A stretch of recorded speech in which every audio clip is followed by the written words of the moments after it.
Set this up. Oh, hello. Hi. Welcome. I'm back. And I have my glasses now too, so my eyes won't bug out anymore. I actually was starting, because I stared at a screen so much all day, that like I was starting to feel my eyes like recess back into my head. So hopefully these will help, which will be nice.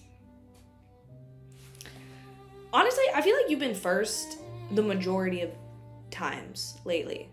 Like I feel like you've been first majority of times lately, which is good.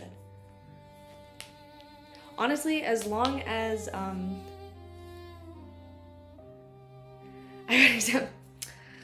you're a wizard, Harry.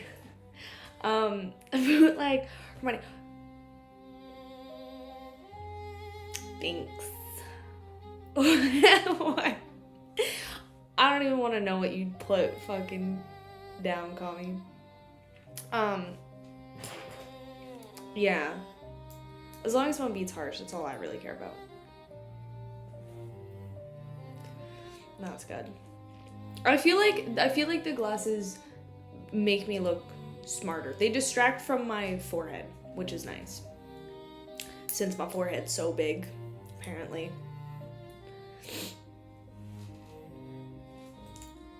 Yeah, Hermione doesn't wear glasses. If anything, I'm a bootleg Harry Potter, which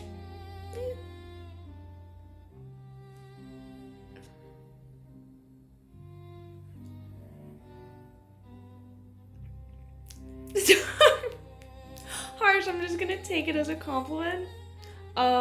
Thanks. I will take it as a compliment. Do I even want to look at it? Okay. Give me a minute.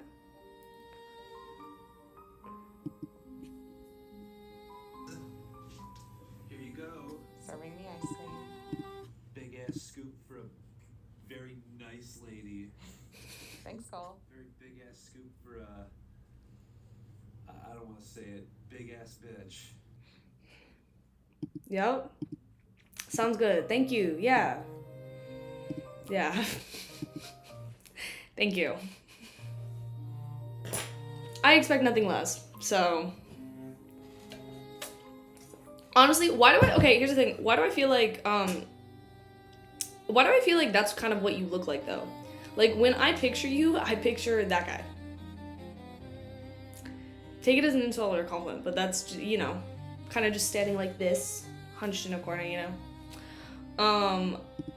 Chapter 740, self-recommendation. Let's start. I don't know. I picture you bald. I don't know why. I just picture call me bald.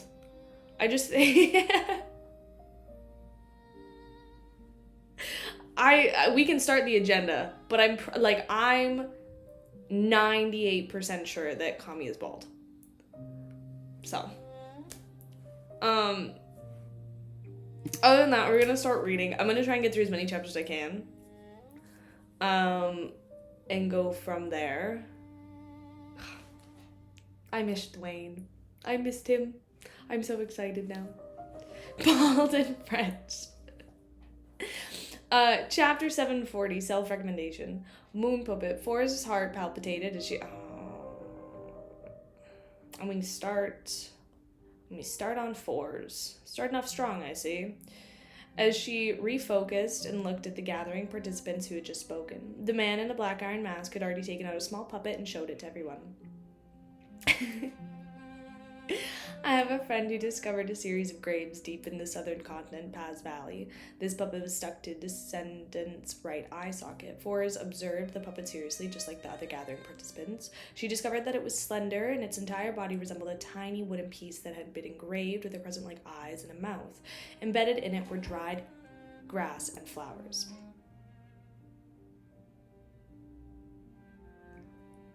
Wiz did? No, because see, here's the thing. Wiz was on my side. I can't have him turning on me like that. That's not fair. I need to see this. Send that clip in the Discord, because I don't believe it. Doesn't look like anything special, Forrest mumbled inwardly. Her spiritual perception didn't sense anything as her pen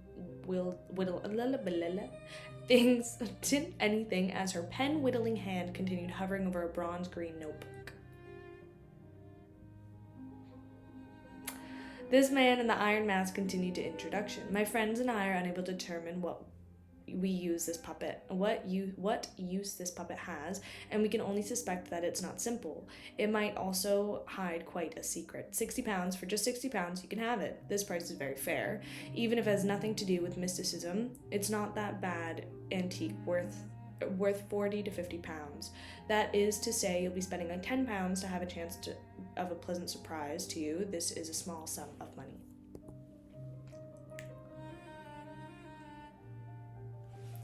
You're saying 5 of me is worth 1 of her? Honestly, I thought you would have said at like 10 or 15, but I'll take 5. I'll take 5. It's a very tempting explanation. The gentleman is likely a successful salesman. However, I don't even have £10. And Forrest is broke too. As Forrest engaged in self-deprecating laughs, she didn't believe that anyone would buy the so-called moon puppet of her known origins and usage. Just as she had that thought, she heard a female voice which was deliberately suppressed. £50. Is she too rich, or is she willing to try her luck? Forrest subconsciously turned her head to look at the speaking person, only to see the lady wearing a hooded long robe. Her face was hidden in the shadows. At the moment, the owner of the moon puppet laughed.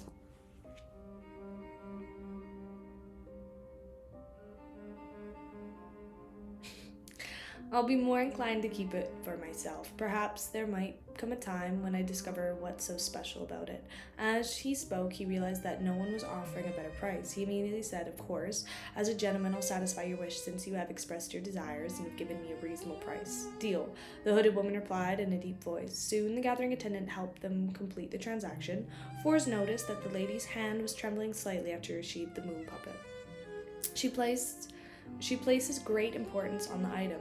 She might have actually known what's so special about the puppet. Moon puppet. Moon, from the southern continent. Forrest suddenly made connections to recall the few primordial moon believers whom Mr. Moon was searching for. She began having a suspicion that the hooded lady was one of them, or that she had connections to them. Of course, she had zero evidence. She didn't even have much of a compelling reason to have such a guess. Forrest silently exhaled as she decided to find a way to verify her theory. She casually moved in hard, covered her notebook in her hand, making a yellowish-brown goatskin appear. On the piece of paper were all kinds of patterns that formed an ancient, mysterious picture of unknown intent. I'm not a harlot. That's such a fancy way of calling someone a whore. I'm not. I'm actually like a... Yeah, literally. My lawyer's got my back. Right, David? This was one of the pages of Leymano's travels, and it recorded a particular beyond her power. It wasn't a recorded power, which Forrest had gathered herself, but one of 5 original pages when she received it. Forrest looked up and she pretended to observe the transaction of others while fully taking in the hooded lady's situation.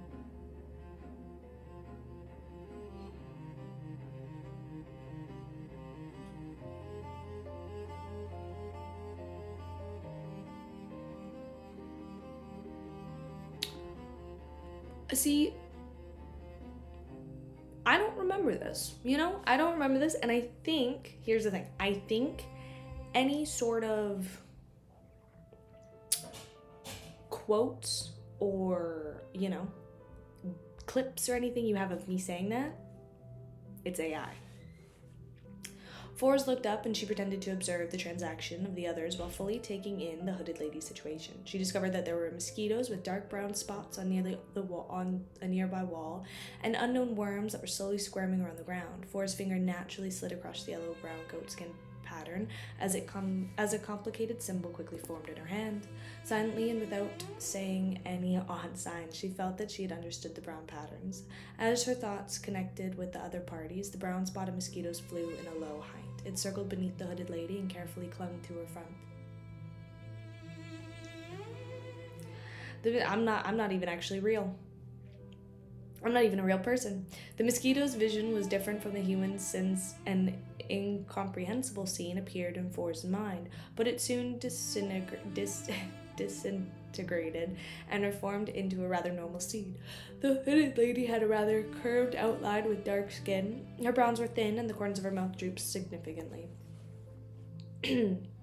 Forrest immediately recognized her. She was none other than the primordial moon believer, Windsor Baring, who Mr. Moon was searching for. An effective clue is worth £100, and directly finding her means £500.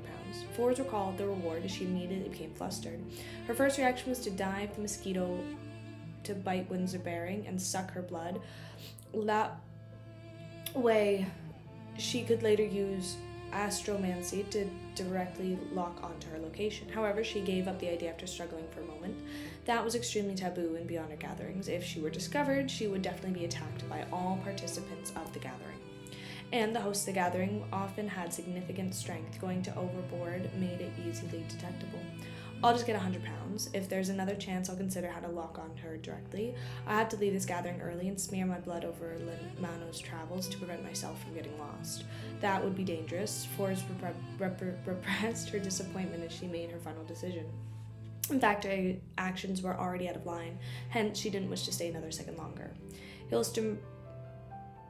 Yo, is it the Charlie Kirk guy? Is he back? Oh, what did he say now? Oh, ew. Ew. I was gonna flame you for Charlie Kirk, but now I'm just kind of disgusted at the sight of Andrew Tate.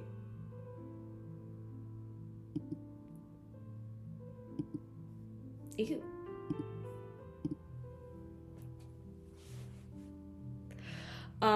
Hillstonboro inside a high-class hotel. Yes, we are Charlie Kirk. We're all Charlie Kirk.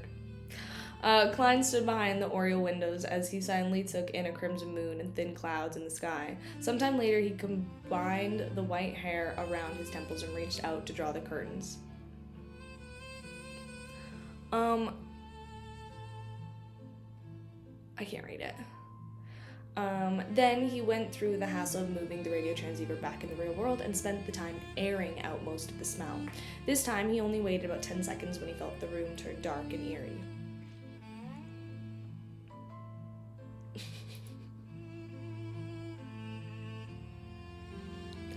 I'm pretty sure it's the same guy. I think it's the same guy just coming to hang out.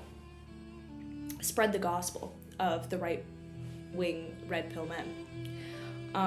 This time, he only waited about 10 seconds when he felt the room turn dark and eerie. He heard the radio transceiver begin to produce clicking sounds. Klein approached the... Yeah, same guy. And saw the piece of illusory paper spat out. On the paper were words composed of Loanese. Great master, please look right. Right. Klein turned his head in amusement and curiosity to the side. He saw a full-body mirror, which had already turned dark as though it was smeared with a layer of ink. Just as the thoughts flashed in his mind, the full-body mirror lit up. Illusory fireworks began shooting inside the mirror as it burst and scattered down in the beautiful and dazzling display. Meanwhile, the full-body mirror produced a line of golden Loanese words. Welcome back, great master. At that moment, although Rhodes didn't produce any sound, Klein had the baffling feeling that it was hysterically shouting. As the fireworks came to an end, the golden text distorted the form on new lines. Great master, your loyal and humble servant of Rhodes wishes to ask you how I might be of service.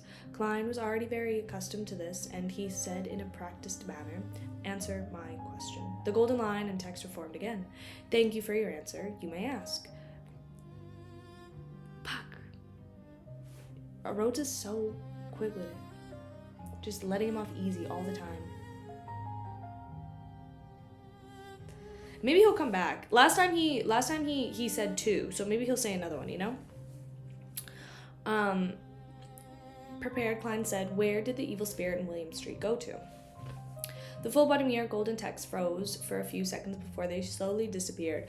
As for the blooming fireworks in the background, they first blurred before a new scene became clear.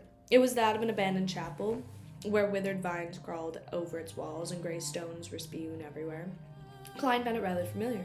It was where he and Sharon had once conversed with an evil spirit. The scene drew close as Klein saw the corner in Clapp's chapel as a tiny pit wasn't too deep. There was a clear sign of it being dug up with one finger. Miss Magician mentioned it before. As Klein's thoughts surfaced, the scene pounced the cold voice and his smile. It's a pleasure working with you. As those words came out of the soil, the scene immediately turned distorted at the water surface, being stirred before the scene completely shattered. Pleasure working with you. Who did the evil spirit speak to? To make an angel from the hunter pathway use such a tone, a person opposed to it must have been someone of a lower level. That person might even be an angel. However, why would he use his hands to dig? He shouldn't have a much easier method than that, waste that much time. The angels are also restricted to certain sense. Just like the grandpa in Leonard's body. Right, Leonard was a Backlund back then. This is a clue, but there are other possibilities. Something at the level of an angel doesn't acquire to being an angel. The evil spirit controlled Baronet Pound to contact someone. From the looks of it, the Intis and Faceac spies were just a smokescreen that were deliberately set by an evil spirit. As expected of the conspirator, thoughts ran through Klein's mind as he said in a Rhodes. The second question, I have 3 butlers to choose from. Who do you think is the most suitable? Golden Loney's words appeared on after another. If you choose Raybach and Walters, there might be an additional development. Asnia is the most professional, but he's also the most ordinary. Okay, then that guy's out. The 2 were formerly under the service of Duke Negan and Viscount Conrad. Do allow for additional development. Klein nodded and thought. It's your turn to ask. At this moment, a bunch of golden texts appear. Great master, what do you make of me being your butler? As long as you bring me out of the Church of Steam, I can become the best butler in the world. Dude, Rhodes is such a simp. Klein hesitated for a second before he replied, mincing his words. It's not suitable at the moment. The golden text in the full body mirror darkened instantly before it lit up again, reforming the words. All right. Your loyal and humble servant of Rhodes will patiently await the day. Wiz, you missed the We Are Charlie Kirk guy. He came back.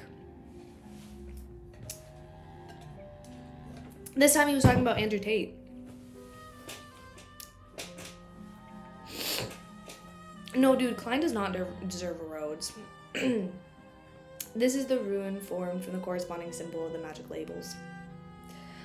Great master, as long... Maybe he'll come back tomorrow.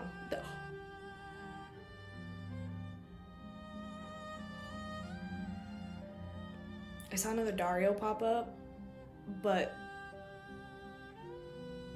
I was like,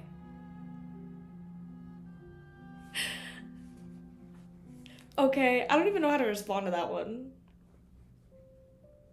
Sure. I don't really know what your angle is here, guy. The mixture of concealment and mystery prayer symbols, Klein identified the rune and said, okay. Chapter 741, Butler.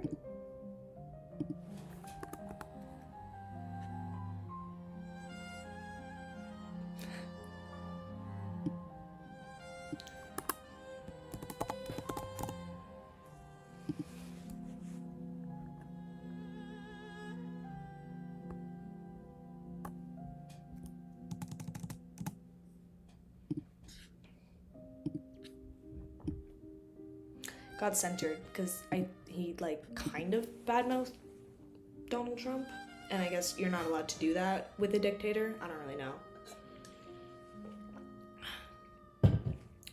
9 a.m. Hillstoneboro inside the high-class hotel. Klein picked up a bottle of exquisitely packaged white wine as he handed it over to the elder opposite him.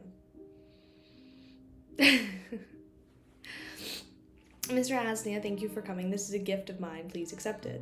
At the latest, I'll make a decision by tomorrow when it comes time. I might come and visit you in person. He was using such euphemistic manner to inform the man that he had fallen to be selected. Yeah, the new Dario seems not like the old Dario, you know? To be frank, he was actually rather pleased with Mr. Asnia. He perfectly met his image of a butler. Stern, well-mannered, professional, high level of mental understanding, was good at handling all kinds of thorny issues. Euphemistic. Thank you, Wiz. I just can't read sometimes. And that's just the way it is. As an older candidate who lived in the furthest way, he had arrived half an hour ahead of time. He had been patiently waiting outside while Reebok and Walter were only 15 minutes early. If not for Rhodes mentioning that the latter two allowed for additional developments, Klein felt that he would have chosen this old gentleman. After all, his main goal was to use the butler's social connections to more easily enter high society so as to make contact with corresponding targets. He's trying to blend in now.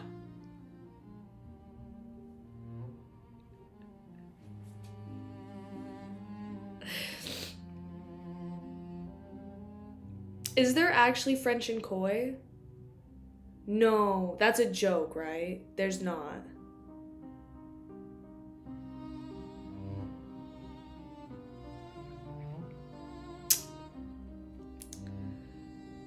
Bro, what the fuck? Why? Why is there French in Koi? I'm not gonna ask that question because I actually don't want to know the answer. I learned French. I took French up until grade 10. But it was like Quebec French. So I don't know. I didn't expect. That's weird that there's French in it.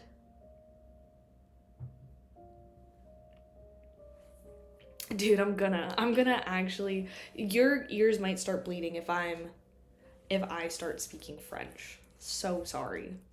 But that's okay. Okay, here's the thing. Quebec French isn't fake French.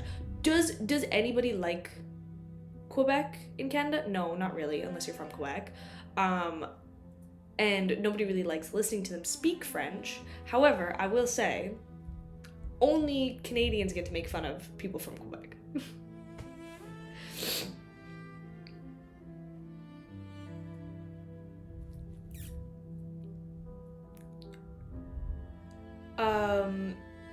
David, you can never quit. I don't know what you're talking about there. As the oldest candidate who lived in the furthest away, he had arrived half an hour ahead of time. He had been patiently awaiting outside while Reebok and Walters were only 15 minutes away. If not for Rhodes mentioning the latter two allowed additional developments, Klein felt that he would have chosen this old gentleman. After all, his main goal was used the butler's social connections, the more easily entered high society to make connections with the corresponding targets. The white wine especially brought out for the Intis Sorrenso restaurant, costing him £2. Since he knew something was destined to be disappointed, oh yeah, Dario, I read a book and get flamed in the chat and bullied, and then sometimes, most of the time, get off topic and just start yapping about anything, and then get yelled at by chat to continue reading the book, and that's just kind of how the streams unfold. This is true. But somehow I've managed to make it 741 chapters, so yeah, that's pretty much it.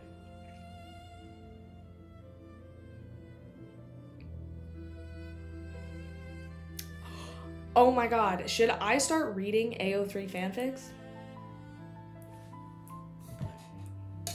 I should. I can read the one I was talking about in the Discord.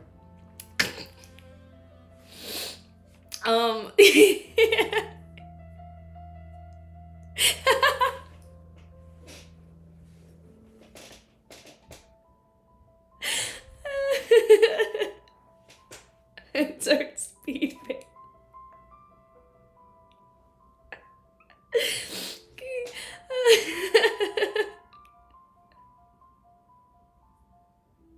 No, why are you guys gonna have a conversation? I feel like I just get in trouble all the time. I can't do nothing. In addition, he didn't think it was right to belittle the butler from a noble family. Such people definitely... uncultured, knew plenty of people in high society, many professional butlers, and countless servants due to their past professional experiences. They covered the entire spectrum of people, and they could affect the gentleman's image, and this was necessary consideration for entering higher social circles.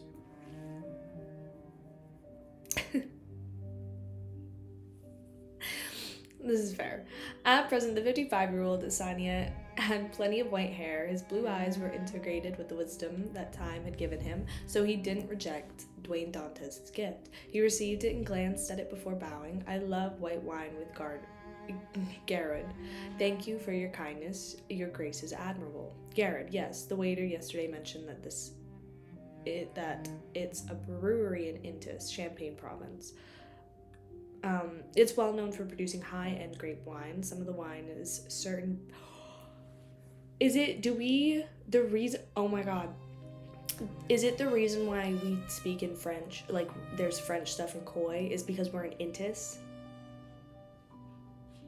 Is that why? Are we finally gonna go to Intis? Are we finally gonna go?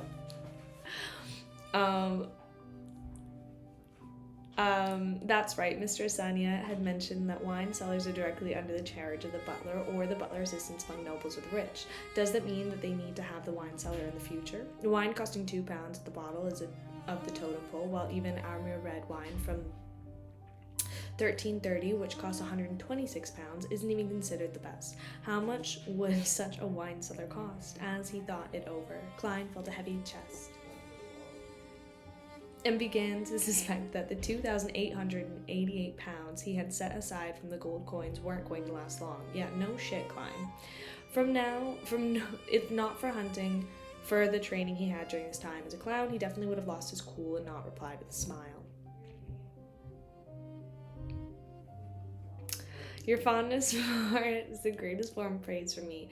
Mr. Asania, please invite Mr. Raybach, who's at the coffee house below up. Asania didn't hesitate to and agreed to it. Less than 5 minutes later, Raybach knocked on the door and entered the living room. This gentleman had a blonde hair combed neatly. The edges of his eyes and mouth had some wrinkles which weren't too distinct. He had a ruddy complexion and a masculine bearing, which was obvious that he was a butler who could accompany his master hunting or even fend off enemies.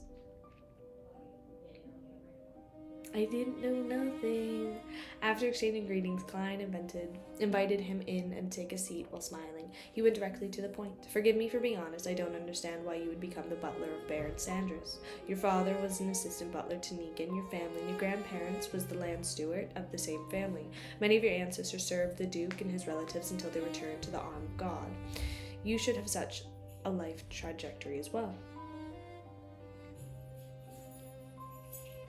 Due to Emperor Rozel's influence, the various countries in the North Continent went from using their fief and aristocratic titles to indicate their nobility in just their names and aristocratic titles. Only under special formal occasions would they use the former. Of course, there was a few nobles whose names stemmed from their fiefs. Raybach gave a standard smile and answered, Baron Sanders is a newly appointed noble, old friend of the late Duke, therefore I was sent to his family to help him, and his family gets accustomed to noble life and grasp the corresponding etiquettes. The late Duke he was talking about was the present Duke Negan's father, the Palace Negan, who had been assassinated the previous year. Then, why did you leave the Baron's family later? Klein deliberated and asked. Raybach answered honestly, although Baron Sanders obtained the aristocratic title via the Conservative Party, he is one of the most famous bankers, inventors, and enterprise owners in the kingdom. He was one of the earliest multimillionaires, and he had a strong penchant for the new party. He was willing to provide a certain degree of support to them, creating friction between him and the Conservative Party nobles, including the younger Duke. Therefore, to prevent the Baron from being put in a difficult position, I offered to leave. He actually tried to keep me, and he was an excellent employer. Klein nodded and asked, do you believe in the Lord of Storms? Raybach seriously laughed. Yes, the Lord gives us courage, zeal, and the sense of responsibility. Klein asked for a few more matters about the butler and received a detailed response. Then he said with a smile, might I trouble you to invite Mr. Walter, who is at the coffee house, up? After I'm done chatting with you, I'll make the decision. You can wait at the coffee house for about 10 minutes. All right. Raybach didn't harp on the matter and immediately got up to bow. After bidding farewell, he left in a manner that exuded the air of a military man. It's not diabolical. Okay, we're not talking about this right now. I'm reading Lord of Mysteries, but it's not diabolical. As he watched him leave and close the door, Klein sat back down, picked up the black tea, and took a sip. He muttered silently, if I were to choose him, I'll likely establish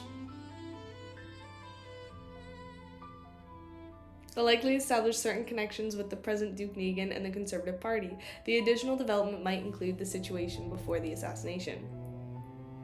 I'll tell it to you after. I'm not saying it right now. Before long, Walter arrived and entered after knocking on the door. Klein first exchanged some pleasantries before asking, what conflict do you have with Viscount Conrad's butler? You should understand that I need to understand the situation. I cannot afford the risk of offering a noble. Walter had a broad forehead with raven black hair and brown stern eyes, but he wasn't a person who appeared taciturn.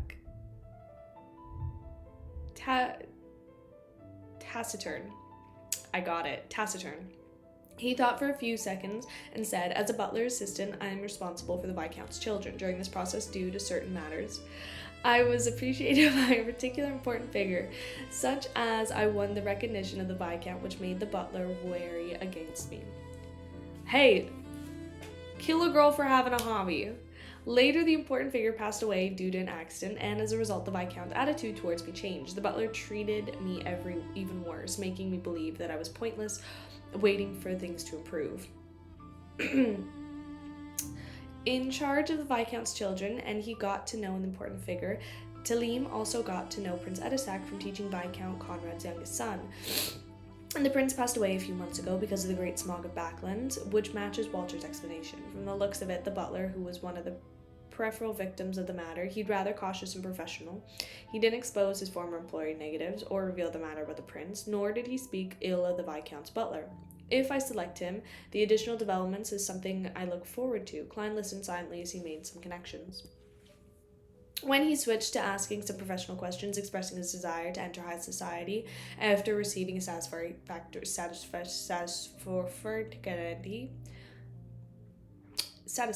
answer, he straightened his clothes, got up, and smiled. Let me introduce myself. I'll be your employer. Ah, yay! Dwayne Dantes. Walter immediately bowed and said, Sir, how may I be of service? He kept maintaining a stern, old-fashioned, and unperturbed demeanor, as though I couldn't. As though these were the professional traits of a butler. 2 matters. Klein replied with a chuckle. First, help me land the bottle of white wine to Mr. Raybox, who's waiting at the hockey house. Please express my apologies and gratitude to him. Second, hire a scholar to write up a professional contract that will include you to the other servants. All right, sir. Walter bowed once again. As Klein handed the white wine over, he asked Walter, how many servants do you think I need to hire in order to not appear improper? Well, Walter received the bottle of Garand white wine, he replied without hesitation. You should first determine where you'll be living. Only then can you know how many servants you actually need. Oh, do you have any suggestions? My requirements are simple. I wish to live in Northborough, as I am a pious believer of the goddess. Klein drew a crimson moon on his chest in passing. According to the information I read the papers and magazines, the guarded villa in the high-end district has to be at least £3 a week. That makes £156 a year. Although there are no direct numbers, I can infer that the suburbs are the garden villas cost about £2 a week. A high-end apartment with a few rooms and halls would cost about the same. It's been mentioned that they're relatively extravagant, a place where only the richest of middle class can afford to rent. Yes, from that, I can preliminarily estimate the rent of a tycoon's house. It's expensive just thinking about it. Back in Tingen, Melissa Benson and I spent 13 solly a week on a gardenless terrace house. There was an additional 5 pence for the use of the furnace, and in the house I lived in Mink Street, I didn't even reach £1. So, be it, even if it's £3, I have £2,888. I shouldn't be a problem renting a slightly better one. No problem at all. While awaiting Walter's answer, Klein silently recalled the information regarding rental costs. He began calculating how much he needed to pay. Dude, Klein's about to rip his fucking hair out with how much money he's gonna spend. God. He is gonna have to turn in some sort of bounty. Or somehow make money another way. considered it for 2 seconds before replying. Oh, I have a question. Does he switch between Dwayne and Gehrman this volume and like makes money as Gehrman Sparrow collecting bounties and then spends money as Dwayne?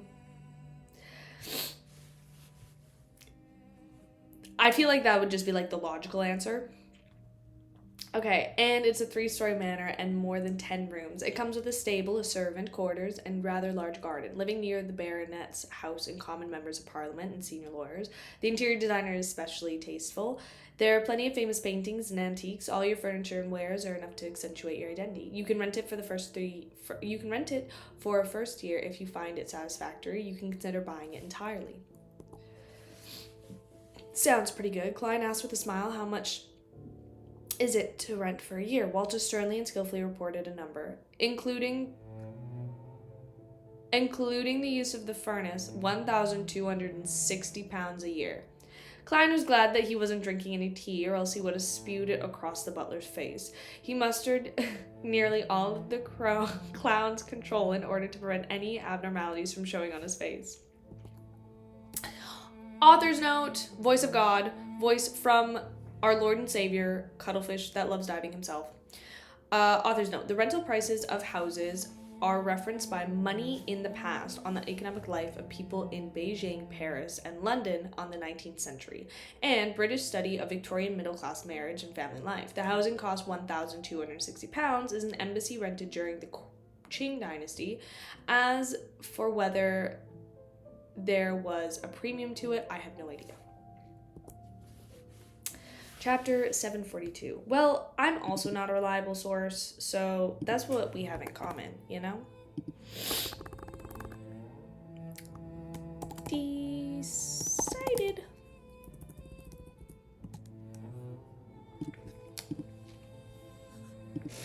After a brief moment of silence, Klein raised his black tea and took a sip. He said with a smile, it's something that I can be considered, but Emperor Roselle once said, to never be in a rush to make a decision. Only after repeated comparison will one receive the best answer.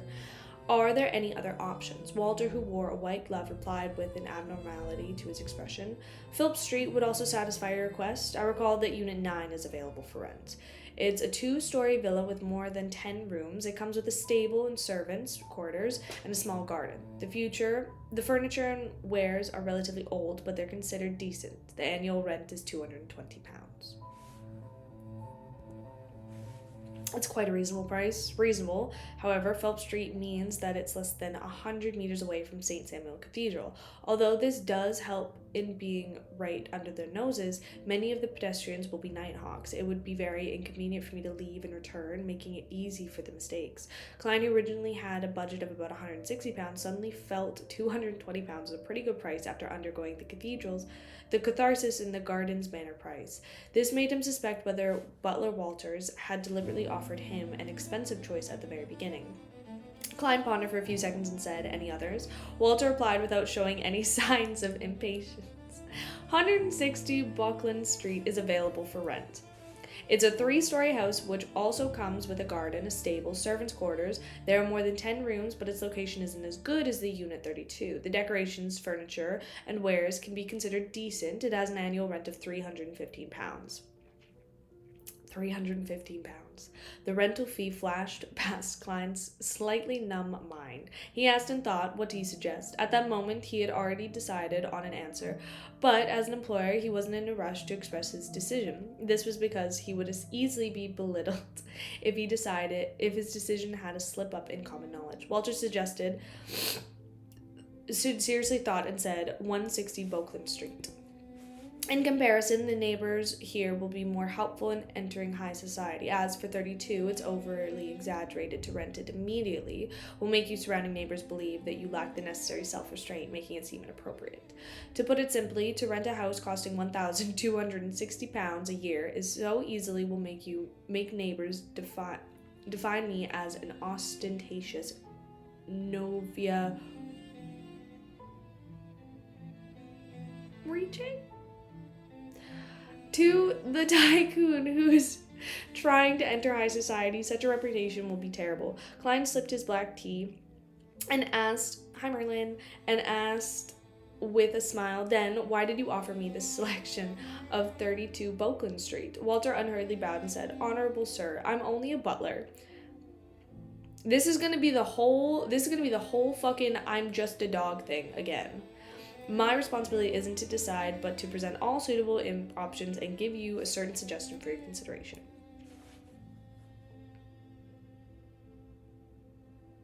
Thank you, Kami. In a situation where I'm unaware of your exact preference, I have to do my best to provide you with all possible options. Very professional. He's likely worried that Dwayne Dantes is a Nove Riche who enjoys flaunting his wealth, so he first gave the choice of 32 Bokeland Street as a way to probe me. So as to adjust his suggestion and management style, Klein smiled and said, let's eliminate Unit 32. We shall choose one of the other two. Before I make a decision, I'm accustomed to pay a visit. Let's head off after lunch. Yes, sir, Walter continued, wearing a stern, old-fashioned expression. South of the bridge, Harvest Church. Emlyn White was wiping the silver candle stands as he was mulling over the clues provided by Miss Magician. A secret beyond your gathering, that's equivalent to providing no clues. It will be rather difficult to pursue the matter, and I won't be able to participate in the gathering in short notice. Emlyn observed himself in a silver stand surfaced on the combed his hair back. Then he put down the wiping cloth, retreated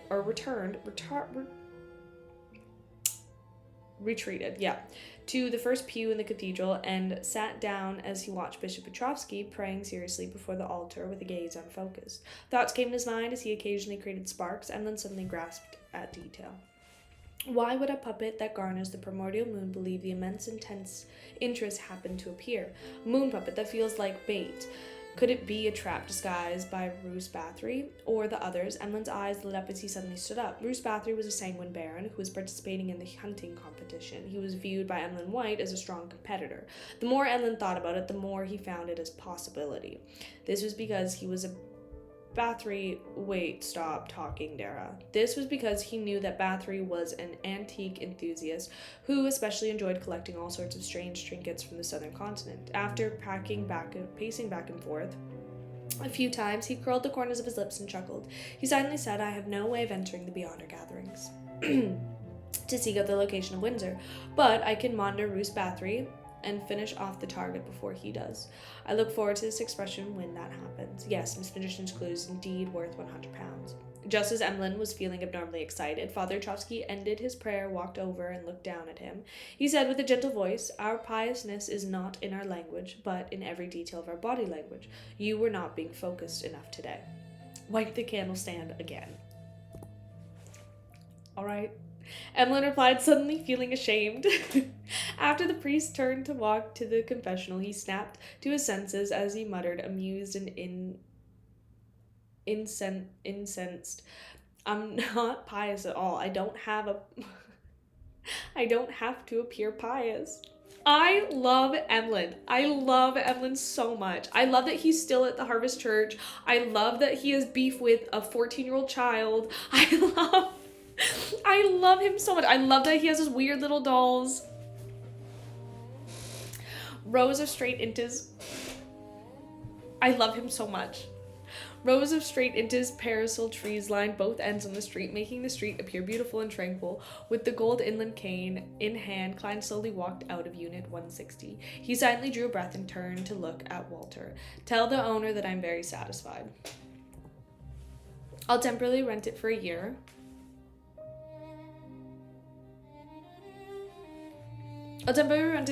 We might move to a better place later. Such as Empress Borough. His words hinted at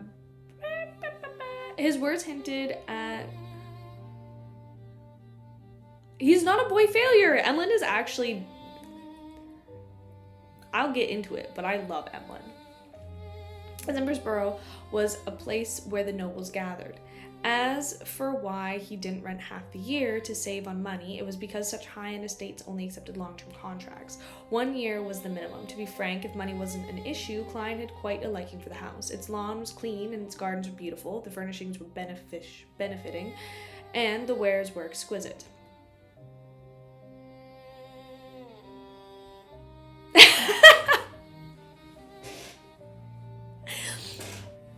I don't know, I feel like if I tried to defend myself, I would just see like a whole thing about how I have no reason to defend myself because I am a girl failure. But Emlen's not a boy failure. That's my guy. I'll defend him. When nobody else will, apparently. To be frank, if money wasn't an issue, Klein had quite the liking for the house. Its lawns was clean and its garden was beautiful. The furnishings were befitting and the wares were exquisite. There were plenty of bedrooms, sufficient furniture. Okay, but I don't care about that. I still love him. There were plenty of bedrooms, sufficient furniture, and many washrooms on every floor. Even the stables and servant quarters at the back weren't shoddy work. It was the best present Klein could ever imagine in the past. Walter immediately replied, "I'll hire a solicitor in the while." "Sir, what specific requests do you have regarding servants?" Klein strolled underneath the Intis parasol trees and smiled. "I'd first like to hear your suggestion." Walter thought for a moment before saying, "Sir, you will need a housekeeper regardless." Oh my god. During the interview, Klein had mentioned that Dwayne Dantes wasn't married and had no children. Yes. Nor did he have any mistresses in Backland. Therefore, he didn't need a lady maid. Not a lady maid, a lady's maid. He's gonna need one soon. I'm gonna run up in there. Dwayne Dantes nodded gently, without expressing any intentions. Walter continued, "Her duties would be to manage the female servants and the expenses of the household. Sir, you can..." "I'll do it. I volunteer as tribute. I volunteer." "Sir, you can't leave everything to me or the same person. Balance is an art policy. And it's also a good method when managing a household. Emperor Roselle once said that absolute power definitely corrupts." It's actually absolute power corrupts absolutely, but that's okay. "I'm confident myself before money, but it's only confidence. Very honest. A housekeeper is needed. She'll cost about 30 to 40 pounds a year." Klein nodded. "Okay." At that moment, Walter was walking behind Klein to his side. He extended his hands to stop a rental carriage. On the carriage, he continued, "I will get the Family Servants Assistance Association to produce a name list for selections of housekeepers. You shall choose her personally, and I won't provide any suggestions. Based on the current residential situation, you will also need a steward who can be male or female. You will need a valet, a lady's maid in charge of the bedrooms, the 2 chambermaids who will be in charge of the living room and activity room, 2 footmen and valet guests, a parlor maid, a scullery maid, 2 laundresses, and 2 handymen. Apart from those, you will need a cook, 2 gardeners, 2 coachmen, and 1 coachman. 2 coachmen or 1 coachman, and an assistant coachman. If necessary, you can have an additional attendant, a steward's boy, a nursery governess, and a second cook." God damn. "You currently do not have any carriages, but you'll definitely have 2 in the future. A 4-wheeled carriage costs around £300, a 2-wheeled carriage costs around £100. As he listened to his butler introduce the required servants and details, Klein's mind went numb. He didn't wish to do the accounts or how much he needed to spend. After all, it was all paid on a weekly or monthly basis and not an annual basis.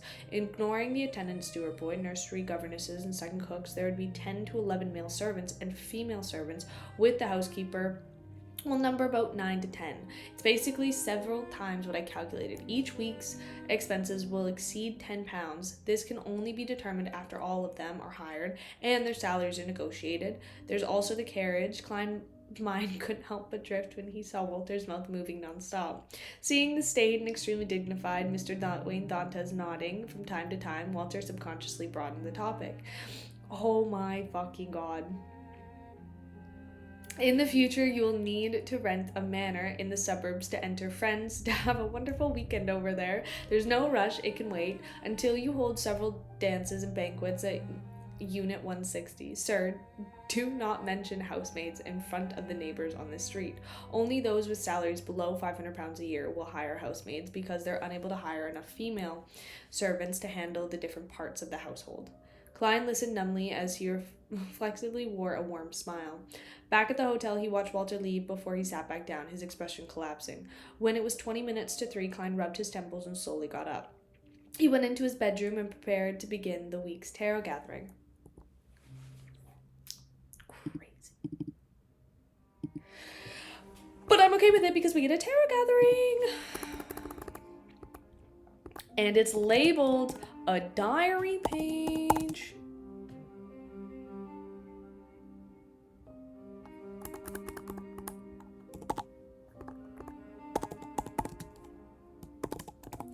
Does that look... It doesn't look right, you know? Like, you know when you spell something and it just doesn't look right?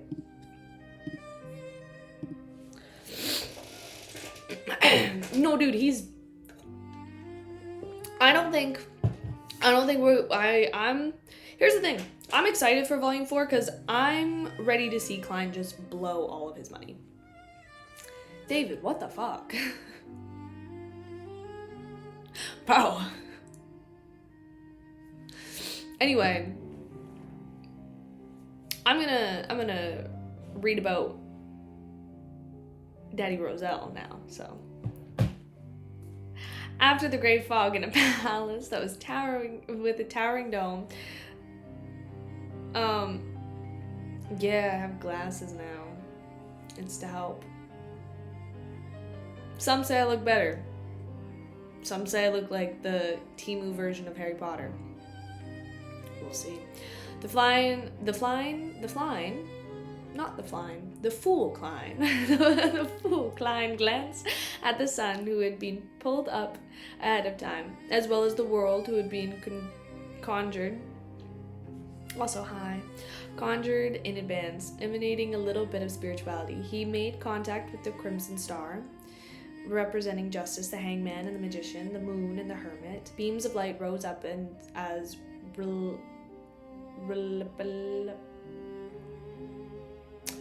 relatively blurry figures appeared on the two sides of Longron's table. Just as Audrey, who had returned from a tree farming lending to the castle, had already changed into a dress. Her sleeves were layered in lace and her frilled with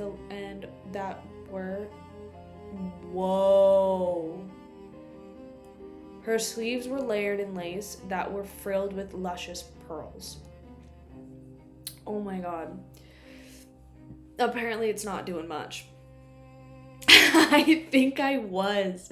I couldn't. It would just like all... Yeah. Like clockwork, she stood up, lifting the corners of her skirt and kerchief. Good afternoon, Mr. Fool. Klein instantly felt better as he nodded with a smile in response. Meanwhile, he couldn't help but sigh. To act like a tycoon costs so much money. I wonder how huge an expenditures are for a noble like Miss Justice. After all the members exchanged greetings and nod, he looked at the hermit, as he knew that this pirate admiral would likely provide him with a new Roselle diary entry. I'm so excited. Why do I gotta be Tengen, bro? I mean, like, no, why do I gotta be Tengen? I feel like if I was anybody in JJK, who would I be? Also, watched the first 2 episodes yesterday. So good.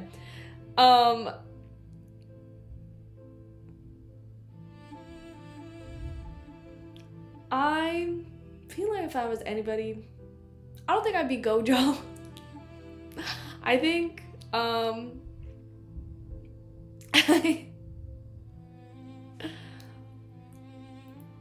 feel like I could be Maki with my glasses. Young, as he had expected. No. Catley spoke out. Mr. Fool, I only managed to find one more page of Roselle's diary. That's fine. All we need is one.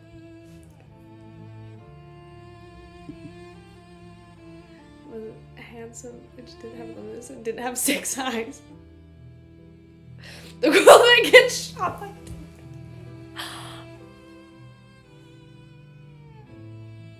Riko Amanai? Why do I gotta be her? I feel like I would make it actually into the series. I would make it past. Potential streamer. Bro.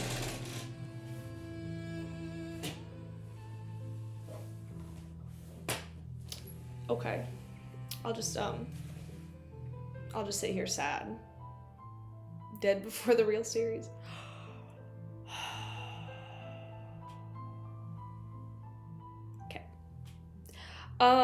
Just one page. I shouldn't have said anything because now it's just, you know. But honestly, here's the thing. I'm just gonna say this one last time. Megami, potential man, yes. Is he one of the best and written characters in the show? Maybe.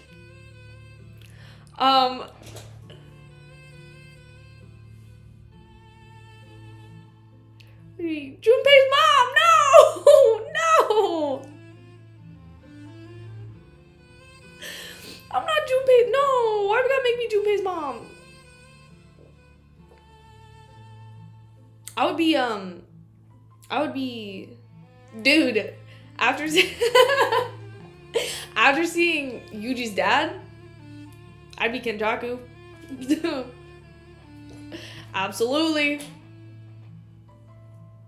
No, it's not very well known for its character depth, but it does have character depth. You just have to like, you know,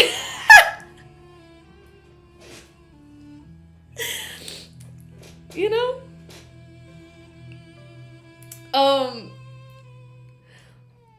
That won't be a problem. Catley immediately conjured a bluish-brown diary page. It then seemed to tear through the spirit world and entered. I feel like no, because here's the thing. Kenjaku kind of got.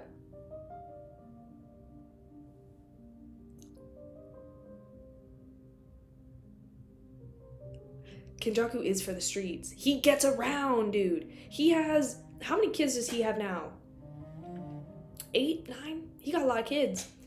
And he was getting back shots from Yuji's dad. Ginny's story, which, fair. And then also...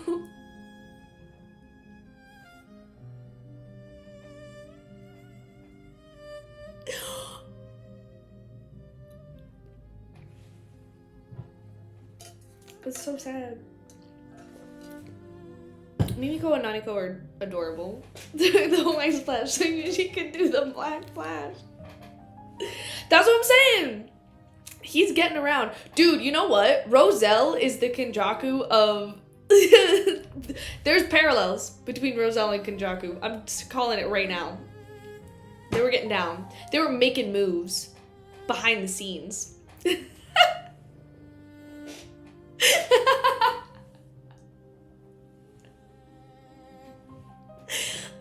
That won't be a problem. Catley immediately conjured a yellow brown. You don't know that. Honestly, here's the thing. I feel like Roselle, yeah, he gave, but he also got, you know?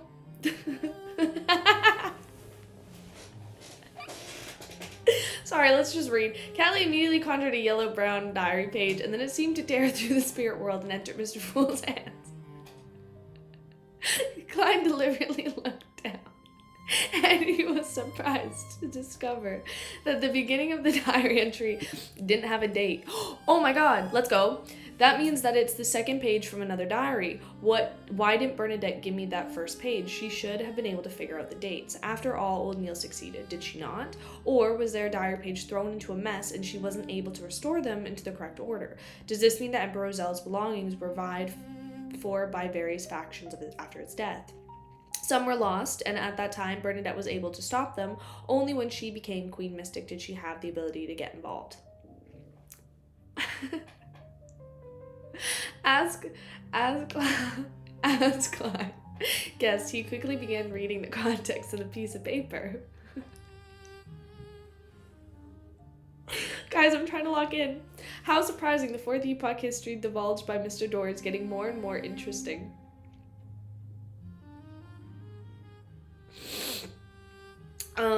This unlucky bastard who, trapped amidst the storm and lost the depths of darkness, told me that the Black Emperor died once and had to revive again.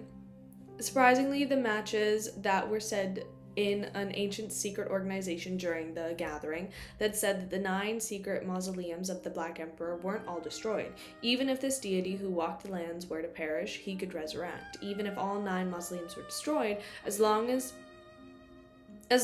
the order left behind by the Black Emperor remained, he had the ability to strangely resurrect. Only with the birth of a new Black Emperor would he be completely obliterated, never to appear again. According to Mr. Dorr's description, the Black Emperor had 3 stages in the process of his resurrection. First is the uniqueness leaves is that the unique list leaves the person processing it, turning into an abstract concept. Second is when the subject of the Black Emperor's heart, of the Black Emperor hear his mighty voice again. The third is that when fused with the uniqueness of the Black Emperor would appear in the astral world, the three sequence one beyonder characteristics would automatically be returned to the Emperor's hands. This is an order that other true deities are unable to distort or prevent. This is why the sequence one's prince of abolition of this pathway, Blood Emperor and Night Emperor, would be in a rather awkward situation. They might instantly perish, falling back into sequence 2. Mr. Dorr said that back then, the Lord of Storms and the Evernight Goddess had chosen the Night Emperor. They helped him switch his neighboring pathway in the judicial pathway. As such, the Tudor Trunzen United Emperor fractured. The Blood Emperor listed Tudor, who was pushed into a corner, made a crazy decision. It was to switch the non-neighboring beyonder pathways. He paid the cost of losing his reasoning, becoming a lunatic so as to forcefully advance and become a true god.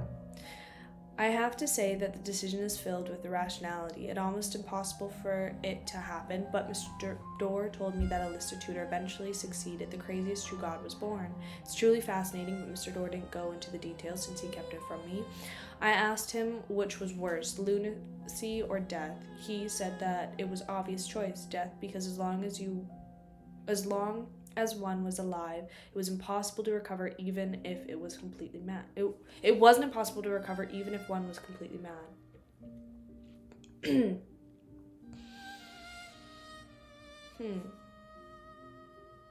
He laughed and gave an example. A crazy true god could use his instinct to mate with all kinds of living beings, giving birth to all kinds of descendants through the process. If he was lucky enough, the conflicting beyonder characteristics would be purged and lunacy would slowly disappear as he improved bit by bit. Mr. Dorr deliberately said that if there would be any remnant problems, nor did he explain why almost none of them made such a choice.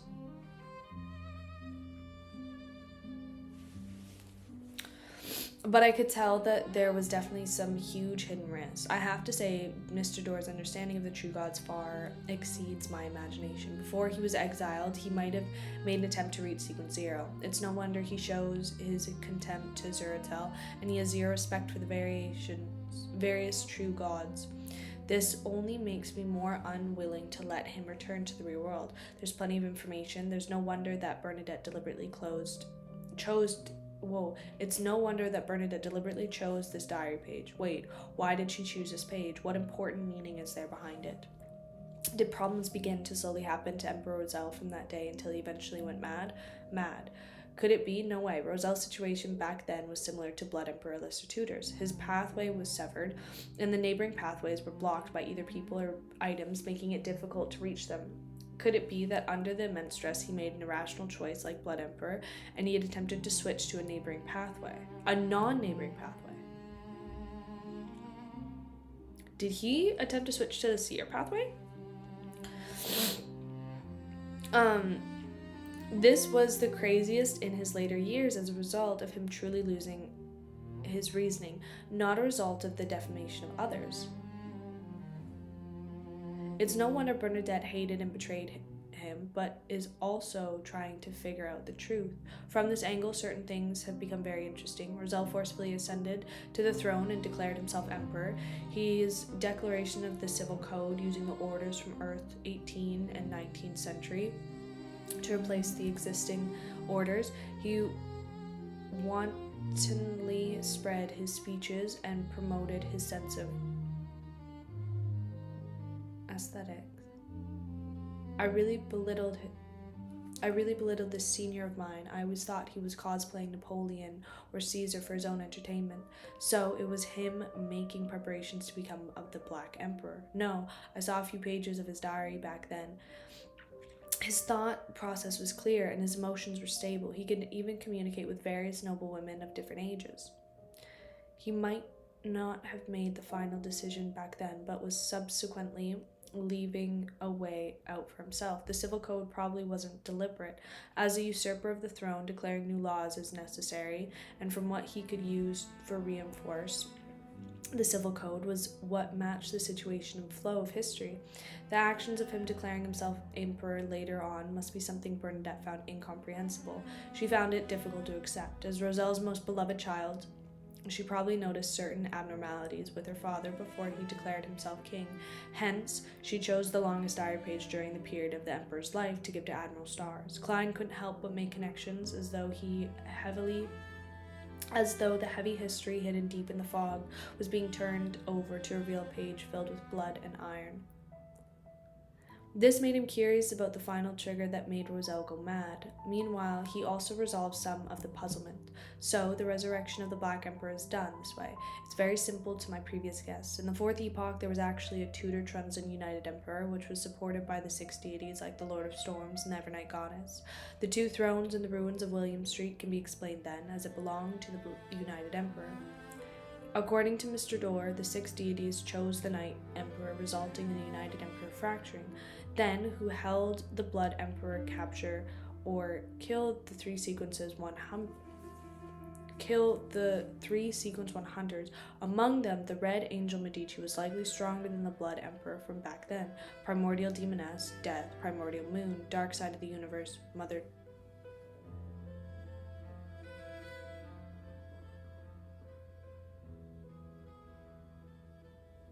Red Angel Medici was likely stronger than the Blood Emperor from back then. Primordial Demoness, Death, Primordial Moon, Dark Side of the Universe, Mother True Desire. Klein tried listing possibilities for his guesses, but he had nowhere to begin. He quickly made the diary disappear as he smiled at the hermit. "What's your request?" Cattleya frankly answered without holding back. Is there someone else apart from Emperor Roselle mentioned in the diary entry? This question made Audrey look to Mr. Fool. Her eyes sparkled as they were filled with curiosity. Even her ears seemed to prick up. Alger was also very interested in the matter. That person definitely wouldn't be an ordinary person to mention in Emperor Roselle's diary. Klein could guess that their thoughts couldn't be helped but lampoon inwardly. It's only because the diary entry was specifically selected by Bernadette. If it were any other entries, I'd have to tell you that the other people mentioned are Demoness A, Demoness B, Hunter A, Hunter B. Some aristocratic ma'am, some aristocratic lady. After 2 seconds of consideration, Klein, who was leisurely leaning back in the chair, replied with a smile, Mr. Dorr. Mr. Dorr, to be addressed by Mr. Fool in such a manner, it must be the existence that's close to God, right? Audrey figured out Mr. Dorr's status from the tone and the words used to obtain the affirmating answer. Catley and company also had similar ideas, but no one knew who Mr. Dorr was. They looked at each other, only to be met with a striking hands. Seeing Fours and the other members of the uniform reaction, Klein deliberately looked at the lady and chuckled. You should be a stranger towards him. Fours, who wore a confounded look. She didn't feel like she knew the so-called Mr. Dorr. The person seemed to be a very low level. Interesting. What happened in chat? You guys were yip-yapping quite a bit. Sorry, I was very locked in.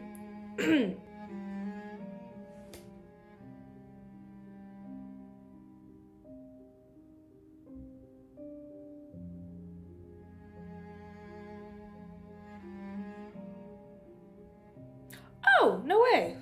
Awesome. And then it dropped down to 2 and then dropped down to 3 and then it went back up to 2.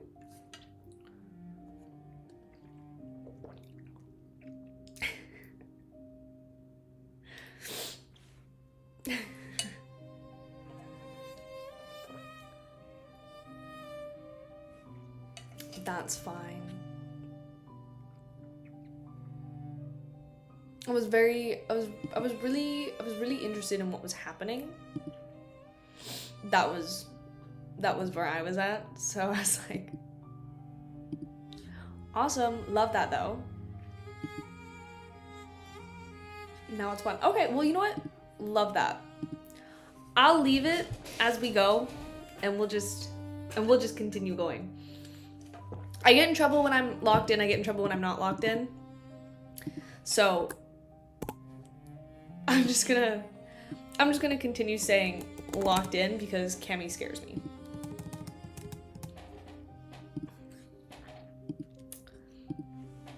Let's go.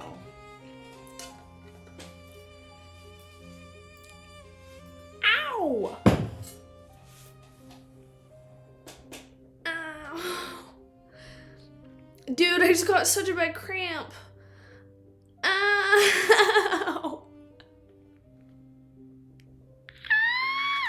I know I said I would do a Force cosplay at 500. I'm not good. I just got such a bad cramp in my side.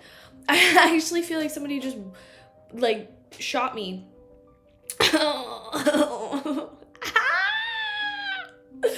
Okay. I said I would do a Force cosplay at 500 subs. I did say this.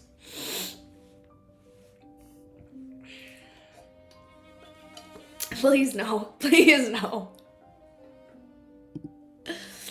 I'm no stranger to Mr. Door. Apart from Mr. Fool, the only one.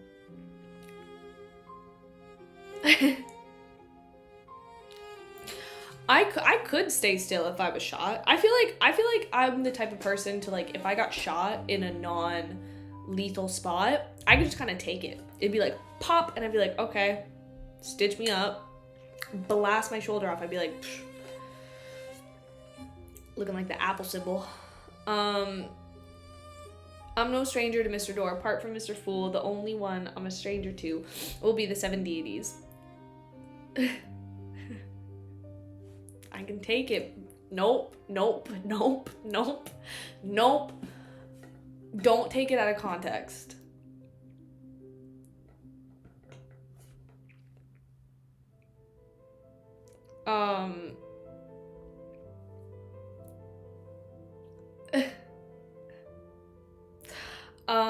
As Forbes was feeling puzzled, she quickly recalled the high-level existence she could have made contact with. Since there weren't many, she quickly eliminated... Karma's me getting shot? Okay. Thank you, Stan. That's what I'm saying. Honestly, you know how someone's like, would you rather do this, or would you rather, like, get punched in the face every morning when you wake up? And it's like, I'd rather get punched in the face. I could probably get shot once a day for an entire year and, like, survive. Probably. Derek. Crazy.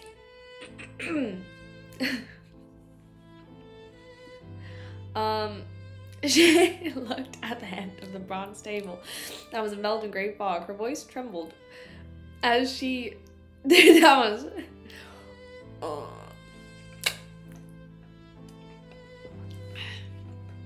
No, please, no. I can... No. This Dario. No, dude. Because here's the thing. That guy was kind of funny. He just shows up out of the blue randomly and just drops the craziest comments. Dario, come back. You know what? I'm sorry that we were all bugging you about your beliefs.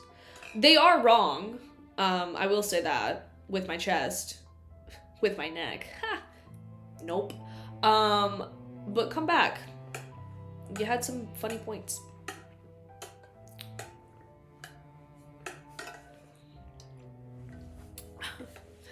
The one who created those ravings during the full moon. Only streamer can...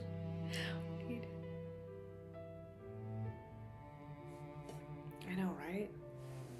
What you need a little bit more toxic red pill in your life. Everybody does. Just need a little bit in here. He's still here? Shut up. Is he still here? Dario, are you still here?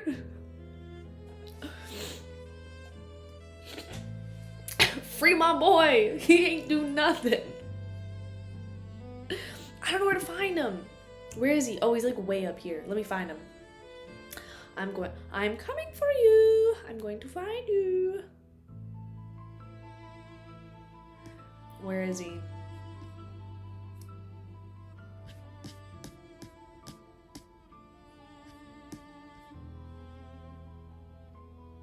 Is he on another account right now? I need to find him. Dario, I'm gonna find you. Call out my name. Call out my name, Dario. If you can hear me.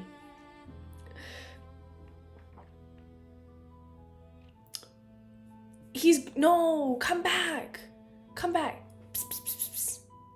Somebody find him. Start playing Andrew Tate's podcast. We need to bring him in. Let me find him.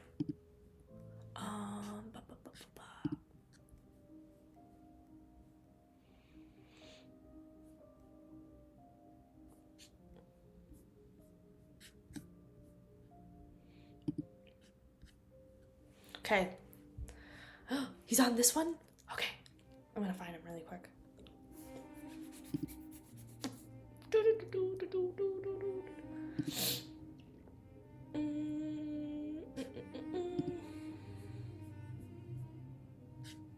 I want him back. He wasn't a good person, but he was a funny person, you know? That's what I'm saying. I wonder if I have any ground up beef and eggs I can feed him. He's probably on like a carnivore diet or something.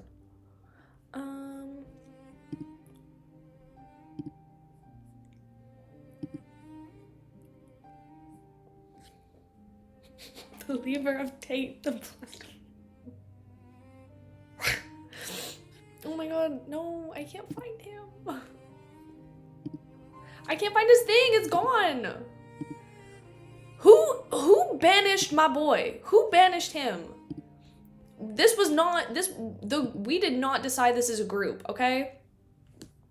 Does anybody have creatine on them? We gotta shake it. Kami, no! Is he an awful person? Probably. But, like, I kind of want him back, you know? I get why he was sent away. But...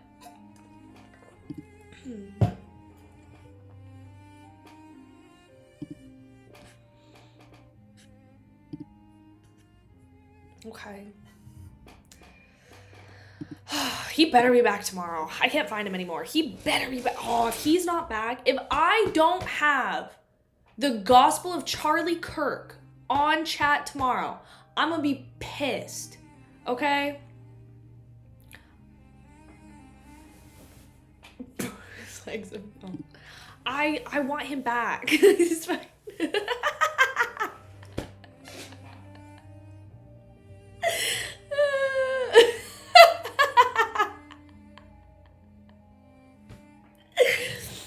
I want to find him.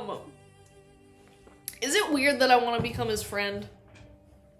I don't think we'd get along in the slightest, and I probably would, like, run him over with my car. But, for a brief moment, I feel like he'd be funny.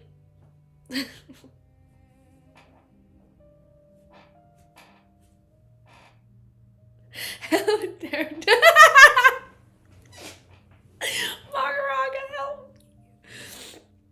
With this treasure, I summon. Okay, well, he's gone anyway, so that's fine. Anyway, let's get back to it. They never had... Thank you, Stan. Stan, you always have my back. You always got my back. You're a real one.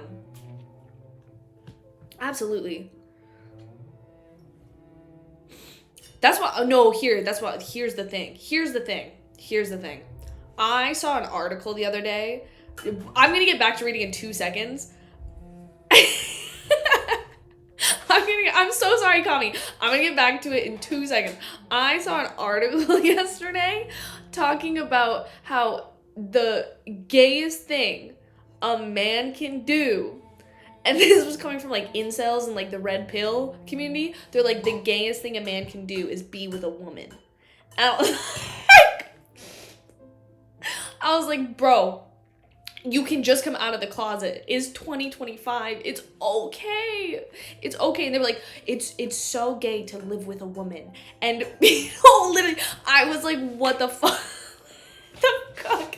They were like, being with a woman. It's like, and like in this fucking article, they were like, you should be surrounded by men who understand what it means to be a man. And I was like, okay, sure. That's what I was saying. No, literally, that's why they love the Romans. That's why they love, like, the ancient Greeks and all that shit. They trying. They looped right back. They were just like, oh yeah, live with the boys. Only hang out with the boys. Don't ever associate yourself with a woman. That's gay. That's disgusting. Tuh. And I'm like, sure, buddy. How about you go fucking wash your asshole and then come talk to me again? Jesus Christ, disgusting.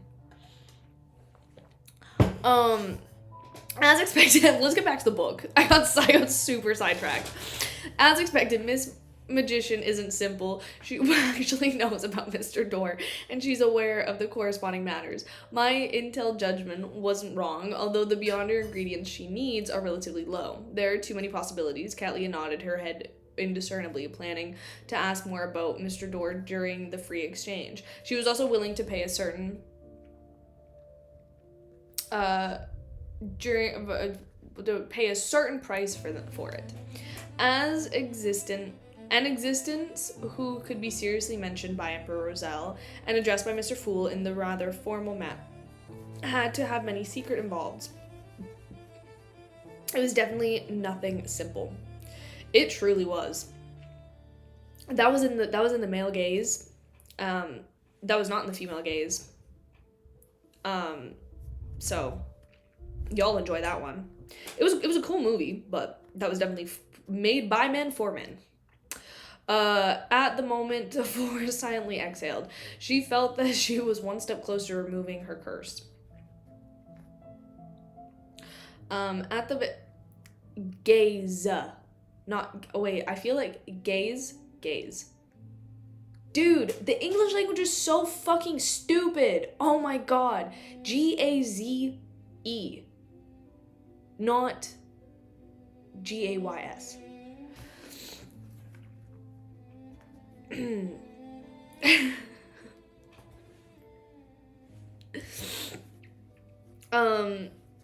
She lowered her gaze and sincerely said to Mr. Fool, "Thank you for your reminder." Klein didn't speak further, nor did he point out that Mr. Door was suspected to be an ancestor of the Abraham family. After surviving around the table, he said with a casual tone, "You may begin." With that said, he immediately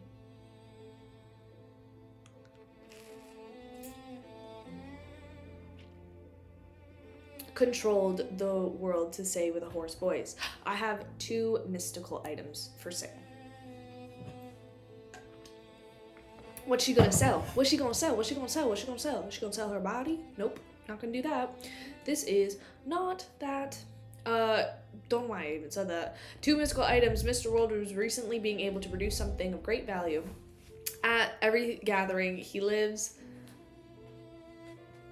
up to being Mr. Fool's blessed. Audrey poignantly sighed in amazement as she cast her eyes towards the other end of the long bronze table. Clearly, she was looking forward to the world's explanation of the powers of the items. Aldra was tempted, as he knew the mystical items the world sold were definitely up to mark. However, thinking back to his lack of savings with the secret of the punitive island already given to him, all he could do was silently sigh, feeling depressed.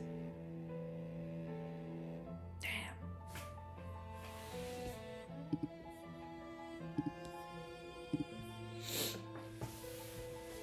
He still had 5 hours before arriving at Passu Island, and he was yearning to immediately fly over and complete his report. Then he could leave the area, find an Obninsk to advance to Ocean Songster. Homie's got a plan, and I love that for him.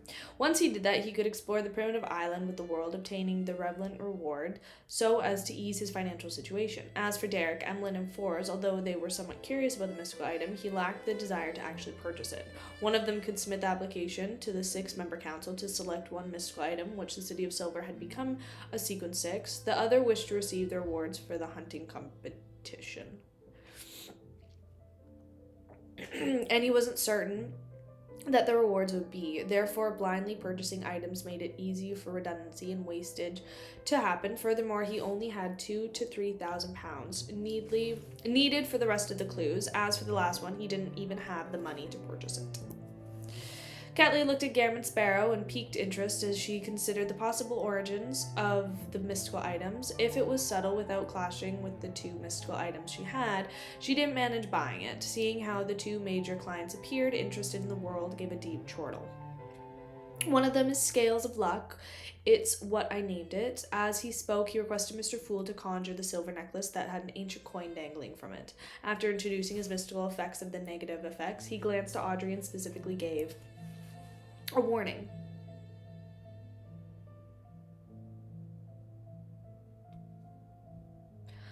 I suggest the Beyonders lacking in combat strength don't purchase it, although it can be one to avoid a fatal blow. The subsequent backlash is equally dangerous. One needs to have a sufficient combat strength and sharp reaction to have a chance of surviving the backlash. Thinking back to how she took on more of a support role. What am I lead? Holy shit.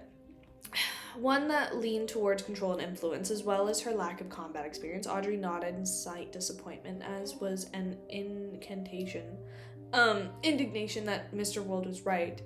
Mr. Wold is pretty nice to me and the Tarot Club members. He's willing to give such a warning. This would have prevented him from selling it. Audrey adjusted her set understanding of the world. The hermit found the description extremely familiar. She had apparently heard of its effects of the Scales of Luck. Scenes quickly flashed through her mind before finally being fixed onto few particular scenes. Catlia's eyes constricted as she blurted out in surprise, "Senior. It's likely Admiral Blood Senior's necklace. It looks similar to the effects of the identical. Where did Gammon Sparrow obtain it? What did he do this time? Did I miss some important news over the past few days while the future was out at sea?" Catlia instinctively suspected the world had stirred up some massive again. Klein thought, little does she know. Klein thought about it and controlled the world and laughed deeply. He's already dead. He wasn't against letting Miss Justice and company realize that Gammon Sparrow was equivalent to the world. After all, there were already two people who knew, and he didn't plan on using this identity frequently in the future. The powerful member who often took action made the rest of the Tarot Club feel a greater sense of belonging. He's already dead. Gammon Sparrow killed Senior. In a previous battle, I only held a slight advantage over him. Catley discovered that she was increasingly unsure of the world's strength. Although Admiral Blood's bounty was higher than hers, it was mainly because he did more evil deeds. In terms of strength and mystical items, Catley was slightly stronger. It wasn't as if she had never had any conflict with Senior. She had held the advantage several times, but she had failed to morally wound him. As for Gammon Sparrow, she believed that he was inferior to her when they met on the future, but was even unlikely to defeat Vice Admiral Ailment Tracy in her optimum state. She just high all the time. Only when the crazy adventurer completed his advancement and hunted slaughtered Kirches did she determine that he truly had the strength of a pirate admiral and was someone at her level. However, a week had just passed and Gammon Sparrow had completed another hunt. He had finished off Admiral Blood Senior, who was the one of the top 3 pirate admirals. Catlea knew that she herself was incapable of doing so. He's dead. Admiral Blood Senior is dead. Gammon Sparrow did it. He's killed a Sequence 5 in a week. Furthermore, each one of them is stronger than the last. Even if he's Mr. Fool's blessed, isn't such strength too ridiculous, especially when he hasn't become a demigod? Was I done with the help of the other blessed? The church should have the relevant records, but at my present position, I won't be able to read them. Alger was secretly alarmed as he automatically began to consider a reasonable explanation. Audrey was still in her family castle in Eastchester County as she read the few newspapers and magazines that involved the entire nation, so she wasn't aware of what happened at sea. However, from Madame Hermit's tone and words, she could tell that Mr. World had done something incredible again. Senior, Mr. Hangman had apparently mentioned it before. The Admiral Blood's name. Mr. World finished off the pirate admiral and obtained his mystical item. How amazing. That's practically what I dreamt of. Back when I heard of 7 pirate admirals, I'd imagined myself becoming a powerful beyonder to adventure out into the sea to capture all of them and hand them over to the kingdom. So our Tarot Club is already this powerful. I have to investigate who killed Admiral Blood. That way I'll be able to figure out Mr. World's real identity. But would he be unhappy about that? No, he mentioned it himself, so he's likely willing to let himself be known. Audrey thought in glee. Forrest, who needed to read various newspapers of obtained material, instantly recalled a piece of news that she had recently read. Admiral Blood Senior was suspected to have been killed by the crazy adventurer Gammon Sparrow. Could it be that Mr. World is a crazy adventurer? No, it's that crazy adventurer with a bounty of £50,000. Forrest felt respect. She began to believe that he had the ability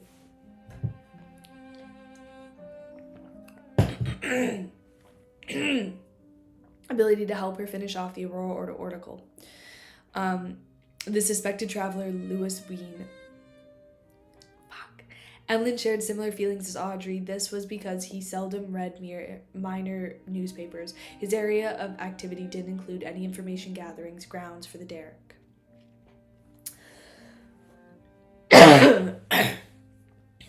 He wasn't one bit surprised, as he long confirmed that Mr. World was extremely powerful, even though Mr. Hangman had once mentioned that Admiral Blood Sr. was very powerful.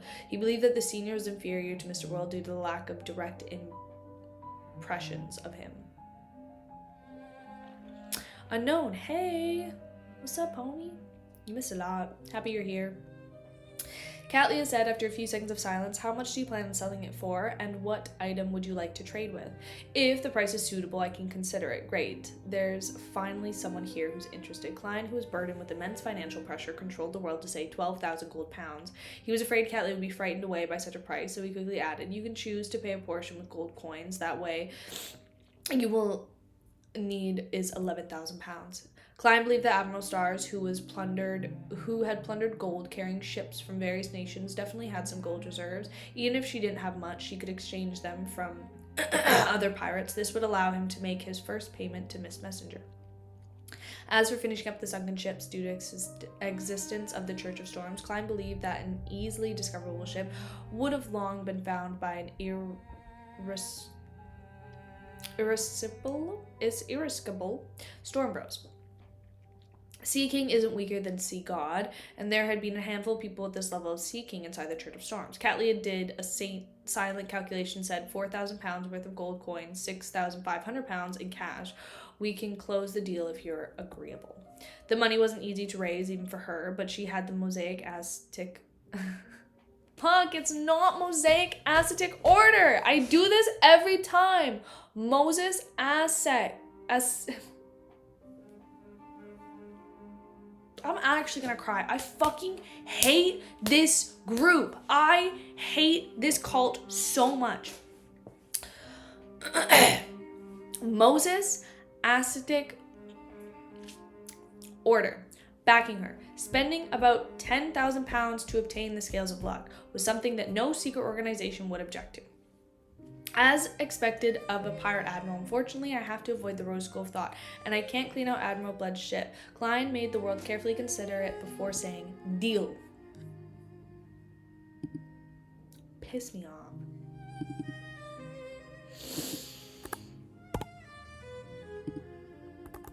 Also, this will probably be the last chapter.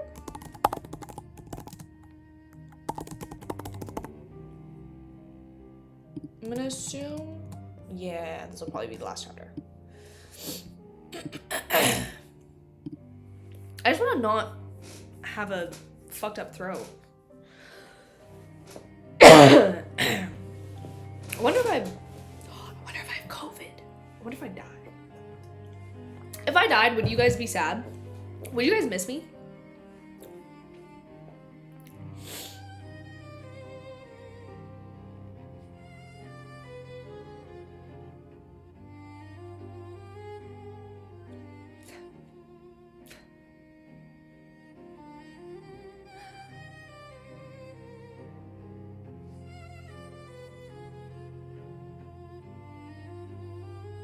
At least some of you are really...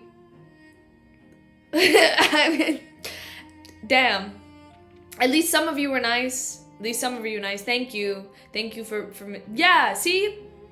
You guys would miss me a little bit. You'd be like, you know what? Was she like a, kind of like a, you know. But I miss her. Yeah. No, David, you can't. That's what I'm saying. Dude, it would be so fucking boring without me. So fucking boring. It'd be like vanilla ice cream. There's nothing there. It's actually my favorite ice cream, but like there's nothing there. I'm like a chocolate. No, I don't think I'd be a chocolate. Oh, you know what I am? I'm like, you know the half-bake Tom and Jerry's ice cream? I'm that. I'm just a bunch of stuff thrown in. And that's kind of what it is, you know? Maybe add some strawberry in there. That actually would be really good. That'd be really, really good.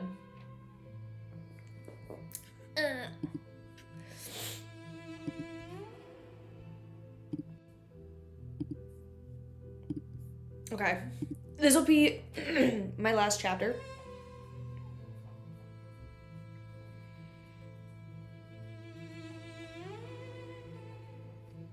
What are you guys talking about?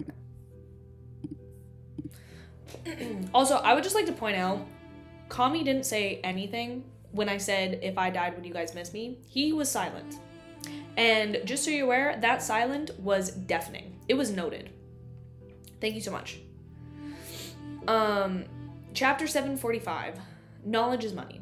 Finally, at the instant that they reached the deal, Klein... now you want to speak. Now you want to talk.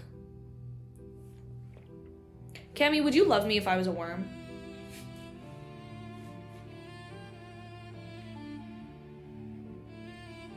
But, would you love me if I was a worm?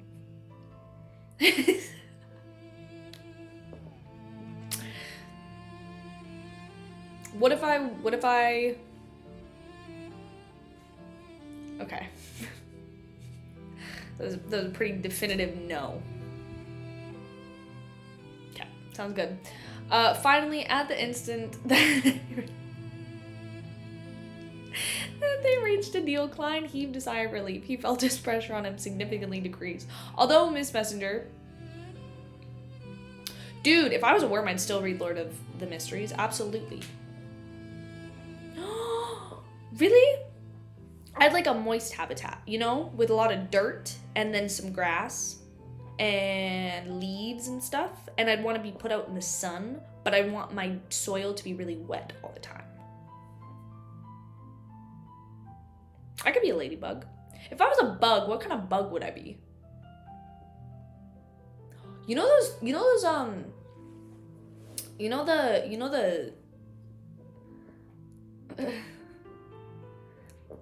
wouldn't be a tapeworm. I feel like I'd be a snail. You know? They're kind of cute. And people would like I would be like taken and put in like a little home. Do worms have fingers? Interesting. Oh, I guess snails aren't bugs. Okay. Oh, what did you send? Oh, what did you send? What did you send, Kami? Let's see. I'm not upset with y'all because I know you're mentally ill, which is why one day I'm going to open up I'm not upset with y'all because I know you're mentally ill, which is why one day I'm going to open up a hospital for mentally ill Africans.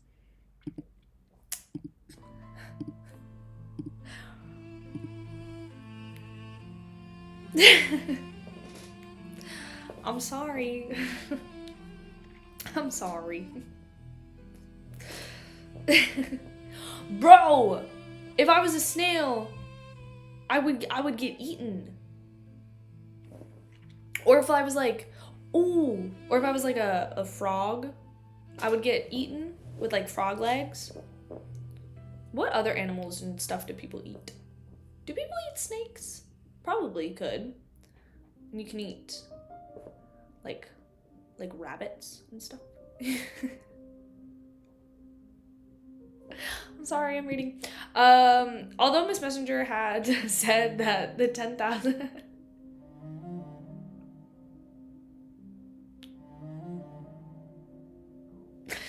10,000 low and gold coins and could be paid in installments, and she hadn't specified when it would begin. Klein didn't wish to drag out payments for too long, afraid that he would incur the wrath of Brunette Tinker. After all, she was a spirit world creature at the demigod level. If she really ended up mad, she had the means to make everything difficult for her employer, even if she was restricted by a contract. That's what I'm saying. For the people. Fuck the corporations. Besides the cost of acting as a tycoon, he just could... just too high. The salary of 20 plus servants and the corresponding cost is only just a tiny portion. There's still the carriage horses, wine, gifts, and neighbors, banquets, and investments to conceal my status.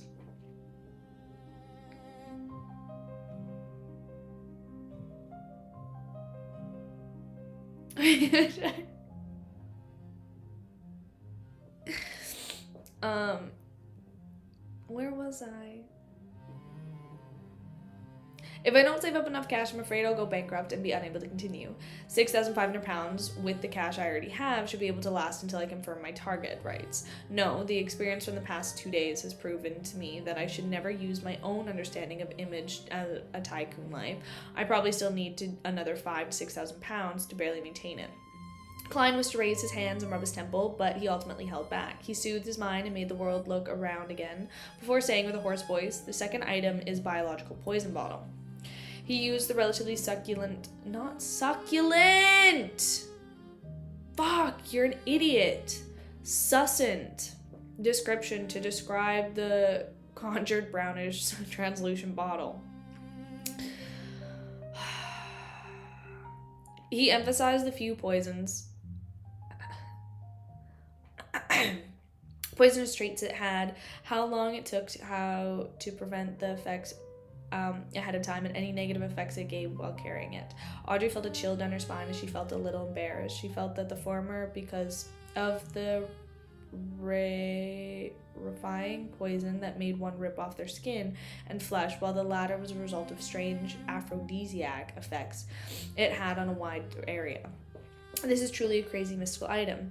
It's the type that needs to be prepared ahead of time to show its full effects. It's quite useless against an ordinary spectator because observation and reading minds can help the low sequence beyonders of this pathway detect danger of time and make the necessary actions. However, there's no need for me to do so.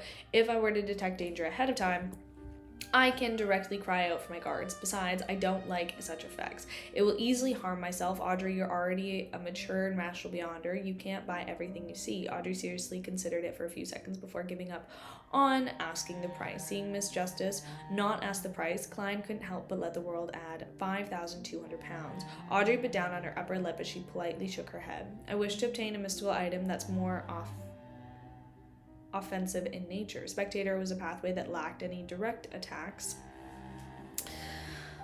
In the early stages, one was only effective at affecting. Oh wait, what are you fucking saying right now? Spectator was a pathway that lacked any direct attacks in the early stages. One that was only effective at affecting or controlling their targets. £5,200. Alger, Fours, and Emlyn repeated the price softly in unison before they shrieked all thoughts about it. £5,200. Cattleya subtly seemed to recall something as she paused, obviously. She then quickly added, "It's not necessary for me. Ma'am Hermit seems to be afraid of something." Audrey acutely read her emotions. For a split second, Cattleya felt the biological poison bottle had a lot of synergy with the poison expert, Frank Lee. Furthermore, their powers didn't overlap too significantly, and they even complemented one another. She was wondering if she should purchase... No. Actually, yeah. Give Goat Lee the biological poison bottle and say, "Do as you wish," and see what happens. What are you guys doing over here?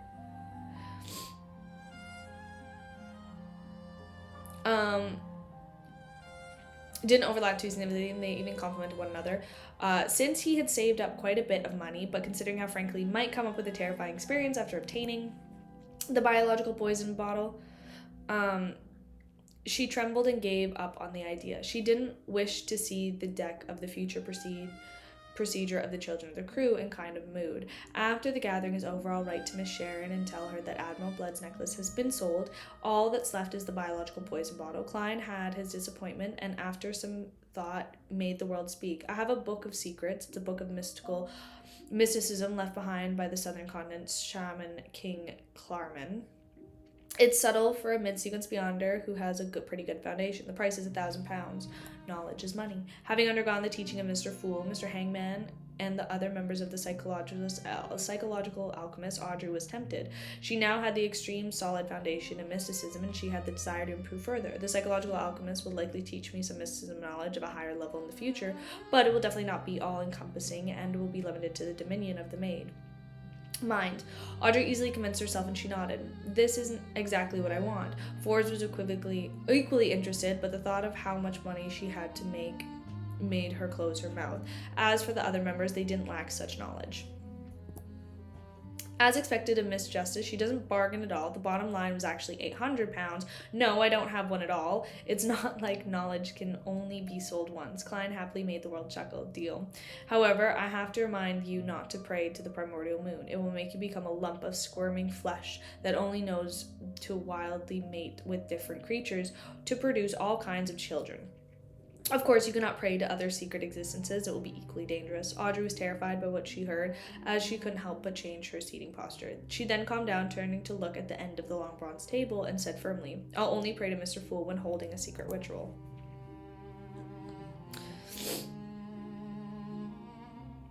She had spoken the utmost sincerity and without any hypocrisy.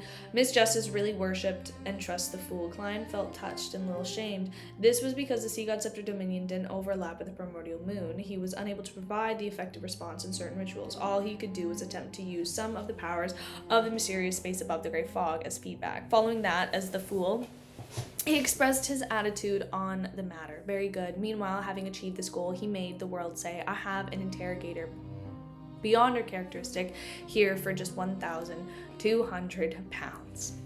How many items does he have? Dude, literally. Forbes was dumbfounded. Considering how Shio was still lacking in money and lacked the corresponding formula, all she could do was retract her gaze and pretend as though she hadn't heard him.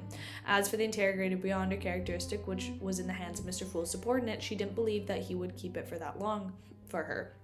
Seeing no one respond, the world often said, I'm done. Just as he said that, Alger, who'd been waiting all this time, looked at Catley and said, I wish to know where Obninsk sea monsters that you do not belong to the Church of Storms are. Obninsk sea monsters that do not belong to the Church of Storms. The Hangman really isn't a member of the Church of Storms. Catley frowned a little before easing them. I'll help you ask. We'll talk about the price when I have actual clues. All right, Alger seemingly sighed. A few seconds prevailed before Emlyn said to Forbes, I'll pay you the £100 of the clue today. Thank you. Forbes said without a delightful expression. Mr. World's transactions were all in the thousands or more, so it made her feel a little dumb to such a pittance. Emlyn then looked towards Derek. Your crystallized root of the Tree of Elders and supplementary ingredients you need have been acquired. Hand me the list of resources and monsters around the city of Silver, and I'll choose a few items of equal value. Oh, they cost me a total of £2,000. Adding the payment of £200, it will be a total of £2,200. Emlyn only wished to obtain things that he could quickly sell, otherwise he wouldn't have much money. All right. Thank you, Mr. Moon. Derek was delighted for he suddenly felt that Mr. Moon wasn't that irritating after all. He quickly conjured the corresponding list and handed it over to Emlyn. Emlyn casually flipped through the piece of paper and suddenly felt that it wasn't right. This was because just as the piece of information had extremely high value, it presented the detailed information of corresponding resources around the city of Silver. I remembered that they didn't pay to see this list. Emlyn couldn't help but glance at the Hangman, Alger, and Hermit Catlia. As they insisted, he seemed to understand something. When he looked to Little Sun again, Emlyn had a newfound sense of superiority, as well as a sense of guilt he couldn't get rid of. He cleared his throat and said, this, and also this. Derek seriously memorized what he said, and he indicated that there was no need for him to return to the City of Silver, as those could be gathered in around Afternoon Town. Following that, Audrey inquired about clues to the fruit of an illusory chime tree, but she received a disappointing answer. When the transaction came to an end, it didn't need the Fool to announce it, as they automatically engaged in free exchange. Alger looked towards Little Sun and said, "Are you still in Afternoon Town?" "Yes, but we will be returning to the City of Silver soon. A new expedition team arrived today." Derek's not only answer was Mr. Hangman's question. Seriously, but he even offered a tidbit. "I've already told the chief." Okay, I'll read one more chapter. Chief, that while clearing out Afternoon Town monsters, I obtained the potion formula for notoriety." The Hangman nodded silently and said, "What's with this attitude?" What was his attitude? I thought he said, "What's with this attitude?" And I was like, oh my gosh, Alger parenting Derek? What was his attitude? He only said, "Very good." Derek cheerfully recalled what had happened. Alger chuckled in his heart as he heard that. "You can be at ease. Your chief is very happy to see you grow. In contrast, he will be more wary of the Elder Council's shepherd." He didn't continue on the topics. He informed the members of Piece of News. Recently, many pirates have been heading to Banshee Harbor. They discovered that it had been already completely... Is...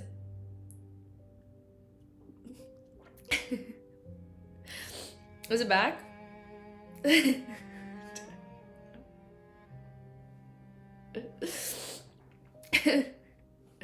Oh, wait.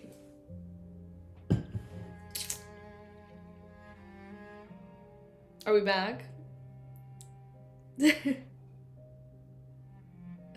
I don't know if it is. It's jumping up and down. Partially back? We'll see.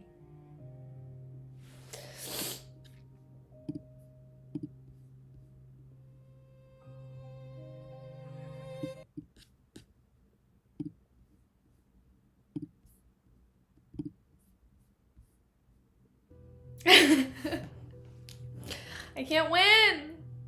I can't win. I can't win.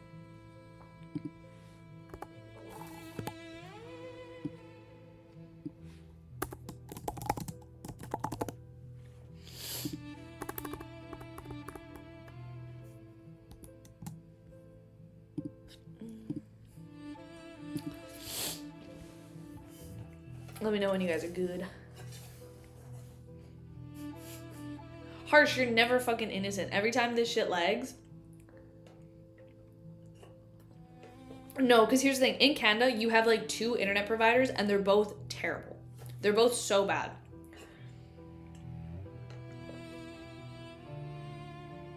It didn't even lag because I was loading a new chapter. Like, it literally just lagged because it lagged.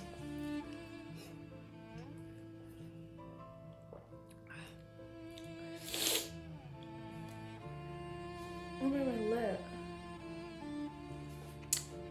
Is it back?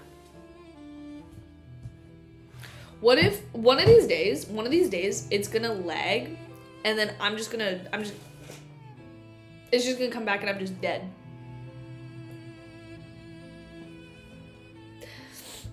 And that's what's gonna happen. Chapter 746, same night. After hearing the Hangman's description, Klein couldn't help but recall Red Angel Medici and the evil spirit found in the underground ruin.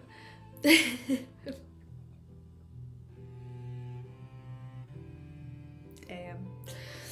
However, he didn't share the discoveries with his exploration this time. Firstly, there wasn't a need, and secondly, it involved Miss Sharon.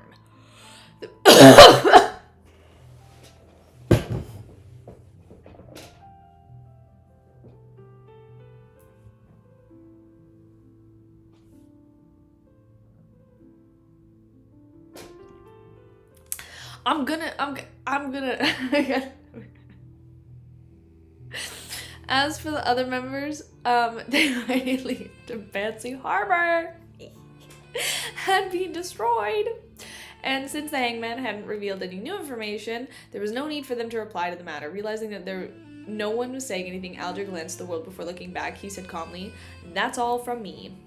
The hermit immediately turned to look at Fours. "Ma'am, what do you know about Mr. Dorr? I can pay for the corresponding piece of information." Fours, who didn't wish to expose her problems, suddenly hesitated when she heard the latter half of the sentence. She was momentarily tempted. "Payment, I wonder how much Ma'am Hermit can pay me. I really don't know how much Mr. Dorr either. Furthermore, some of the knowledge stems from Mr. Fool's words." Fours looked at the end of the long bronze table once again and asked, "Honorable Mr. Fool, can I tell her?" As he met her every full moon, Klein knew that Miss Magician's financial situation wasn't in the best of states, so he smiled with a nod. Yes, Forrest silently heaved a sigh of relief, turning to Catlia and said, £500 you can request for a private exchange. Catlia didn't bargain.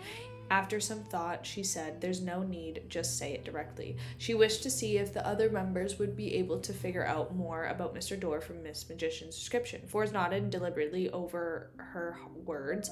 I once obtained a mystical item that helped me traverse the spirit world, but after using it, I would hear strange ravings every full moon, or blood moon. It would inflict the excruciating pain upon me and put me on the verge of losing control. And according to Mr. Fool, these ravings come from Mr. Dorr. She paused and added he might be asking for help. So, Forrest has been silently suffering such pain. She usually doesn't show it, acting as though she's great. Honestly,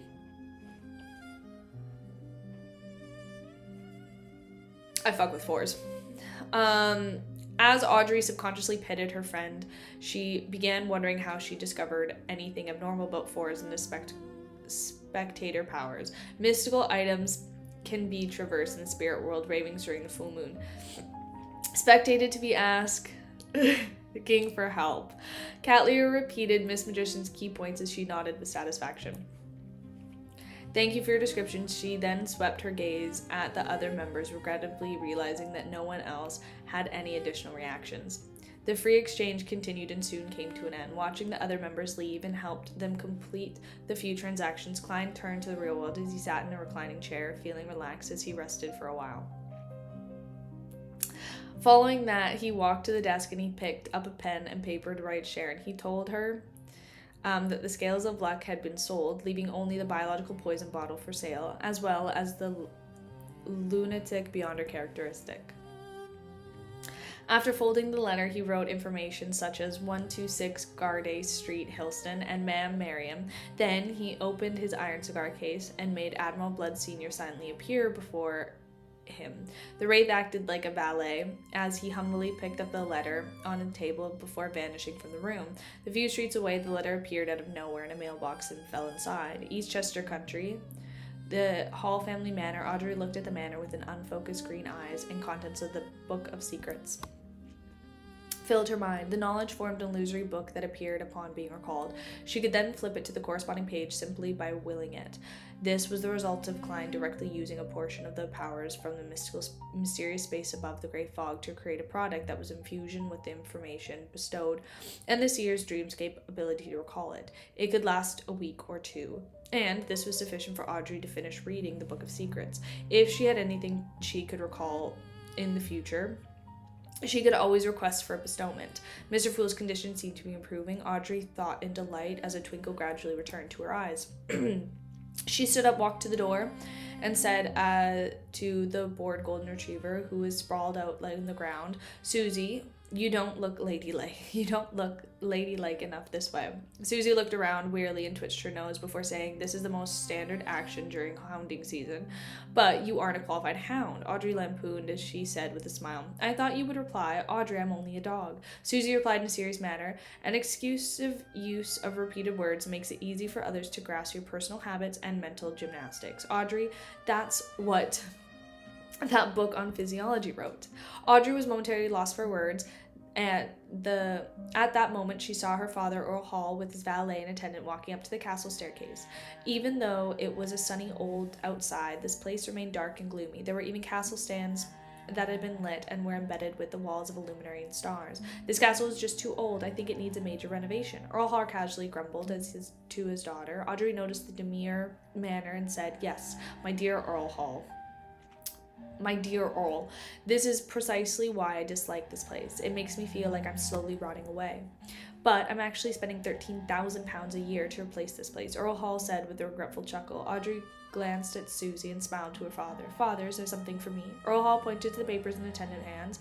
A telegram from Backlund. Someone is selling 10% of the Backlund Bike Company. Are you interested? I think the industry has a very bright future and is currently far from reaching the lowest estimated prospects. Bike? Audrey found the word rather unfamiliar as she darted her eyes around, her expression slightly confused. Earl Hall smiled at his daughter. It's a kind of machinery with two wheels that allows a person to ride on it. You can understand it as a carriage for ordinary person. In Lowell and Backman, the majority of the population doesn't mostly comprise of the nobles or businessmen, but ordinary people who engage in labor work. Next would be the type of people with some technical skills and standings. This is the target audience of the bike. They have absolute numbers and well as required ability to purchase it. Even if 10% are willing to buy the bike, it will lead to quite a wonderful development in this company. Yes, they hold a corresponding patents. Audrey trusted the father's foresight, and she could understand the prospect of directing as directed by him. She nodded gently and said, "How much would the 10% shares cost?" According to the preliminary estimates, the Backlund Bike Company is currently valued at £50,000. This is because the production, advertising, and the sales campaign still needs time to develop further. Therefore, you can naively believe that the 10% shares are only worth £5,000. I suggest that you bid £8,000 in the first round of bidding, with the bottom line price of £15,000. I will send people to help you in this matter. Earl Hall answered scrutinizingly, "About £10,000. I've mostly used up the cash for this month." Clearly a little embarrassed, Audrey said, "Father, I won't be able to produce that much money on such short notice, and selling my shares, share estate collections, or await the profits will require some time." Earl Hall laughed out loud. "There's no need to go through such hassle."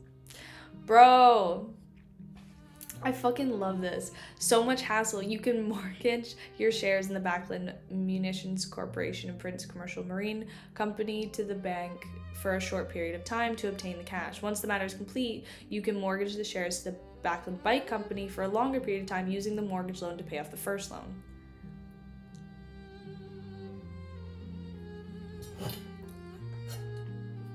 And that's how the rich stay rich. Let's go. Teach them young. This way you'll only need to pay out a week to 2 weeks of relatively high interest to complete the trade, and the bike company's dividends in a year would be enough to cover the interest of the long-term loan. You'll then be able to patiently wait for the value to be recognized in the high profitability event. Although Audrey had never received a complete education in commercial finance, she wasn't too unfamiliar in such matters. The major banker, as her father, some thought, had allowed her to understand the entire process, as she asked as a form of confirmation. "That's to say, I only need to pay about £200 to £300 to obtain 10% of the bike company shares, or lower," Earl Hall said with a smile. Audrey understood her father as the largest shareholder in the Vervet Bank, as well as the fourth largest shareholder in Backlund Bank. He had the ability to help his daughter to obtain the most reasonable interest for a short-term loan. "Thank you, my dear Earl." "Just call him Dad." Audrey smiled as she curtsied. Under the moonlight, with the dark blue seawater nearby, the color of black, Alger Wilson stood at the bow of his ship and watched the silent outline of the Passu Islands. This is the headquarters of the Church of Storms, a land where the true God graced and showered. As a middle-ranking member of the church, Alger recalled himself coming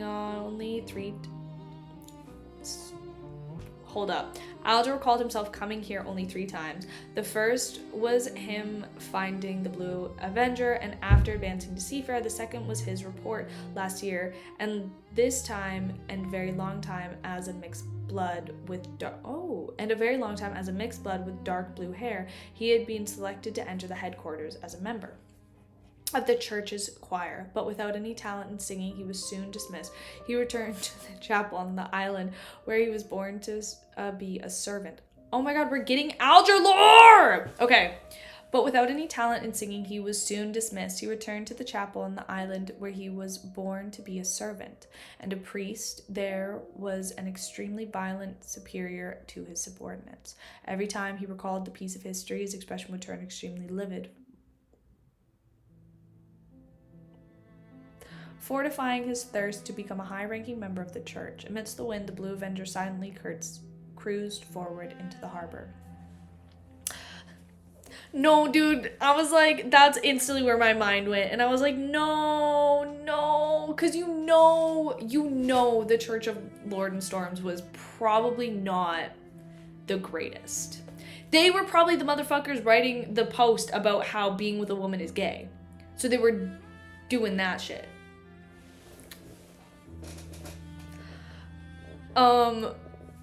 In Backlund, which had also ushered in the night. Emlyn White, who was dressed in a starch formal suit and top hat, infiltrated the residence of another sanguine baron, Roose Bathory. He believed that Roose would be taking action soon to reel in his bait, and for the sanguine, a night with a crimson moon was very suitable for hunting. After a known period of time, Emlyn's eyes suddenly lit up. He saw a figure leap from the windows facing the house rear before landing silently on the ground. Chapter 747. We're gonna stop here, though. We got through 6 chapters. I'm pretty proud of us. It wasn't a lot. Could have been more. I did get really distracted by a lot of things. But thanks for hanging out. Thanks for coming around. I don't know how many subscribers we're at, but I think it's at like 403. So, Storm Bros. Sounds good. So once we get to 500, here's the thing. I really like 4s, and I really like 4s because I think I finally clicked like her like a little bit of an analogy. The whole thing with her struggling once a month and like her struggling with like the pain she gets from the whole like from Mr. Door and all that shit. It's very like it basically is a good analogy for like a woman's period, and I was like, damn, that's actually a really cool analogy to write in there. At least that's how like I picked it up, and I was like, oh, okay, cool. That's like a really cool thing. And also it made me like 4s. So there we go. That's what it is. Like, it happens once a month. She lives with pain. Like, it literally just has to do with, like, the pain that a woman lives with her reproductive system. And then the other funny thing about it is because women's health is so under-researched and underfunded, nobody really knows anything about it. So it's also, like, another really cool parallel with, like, nobody really knows why this happens to her either. So I just thought that was, like, a really cool parallel with it. And that's why I really like 4s now, and I thought that was a fun thing. So anyway, I'm all done. Thanks so much for coming. I'll see you guys tomorrow, and we'll go from there. Okay, bye.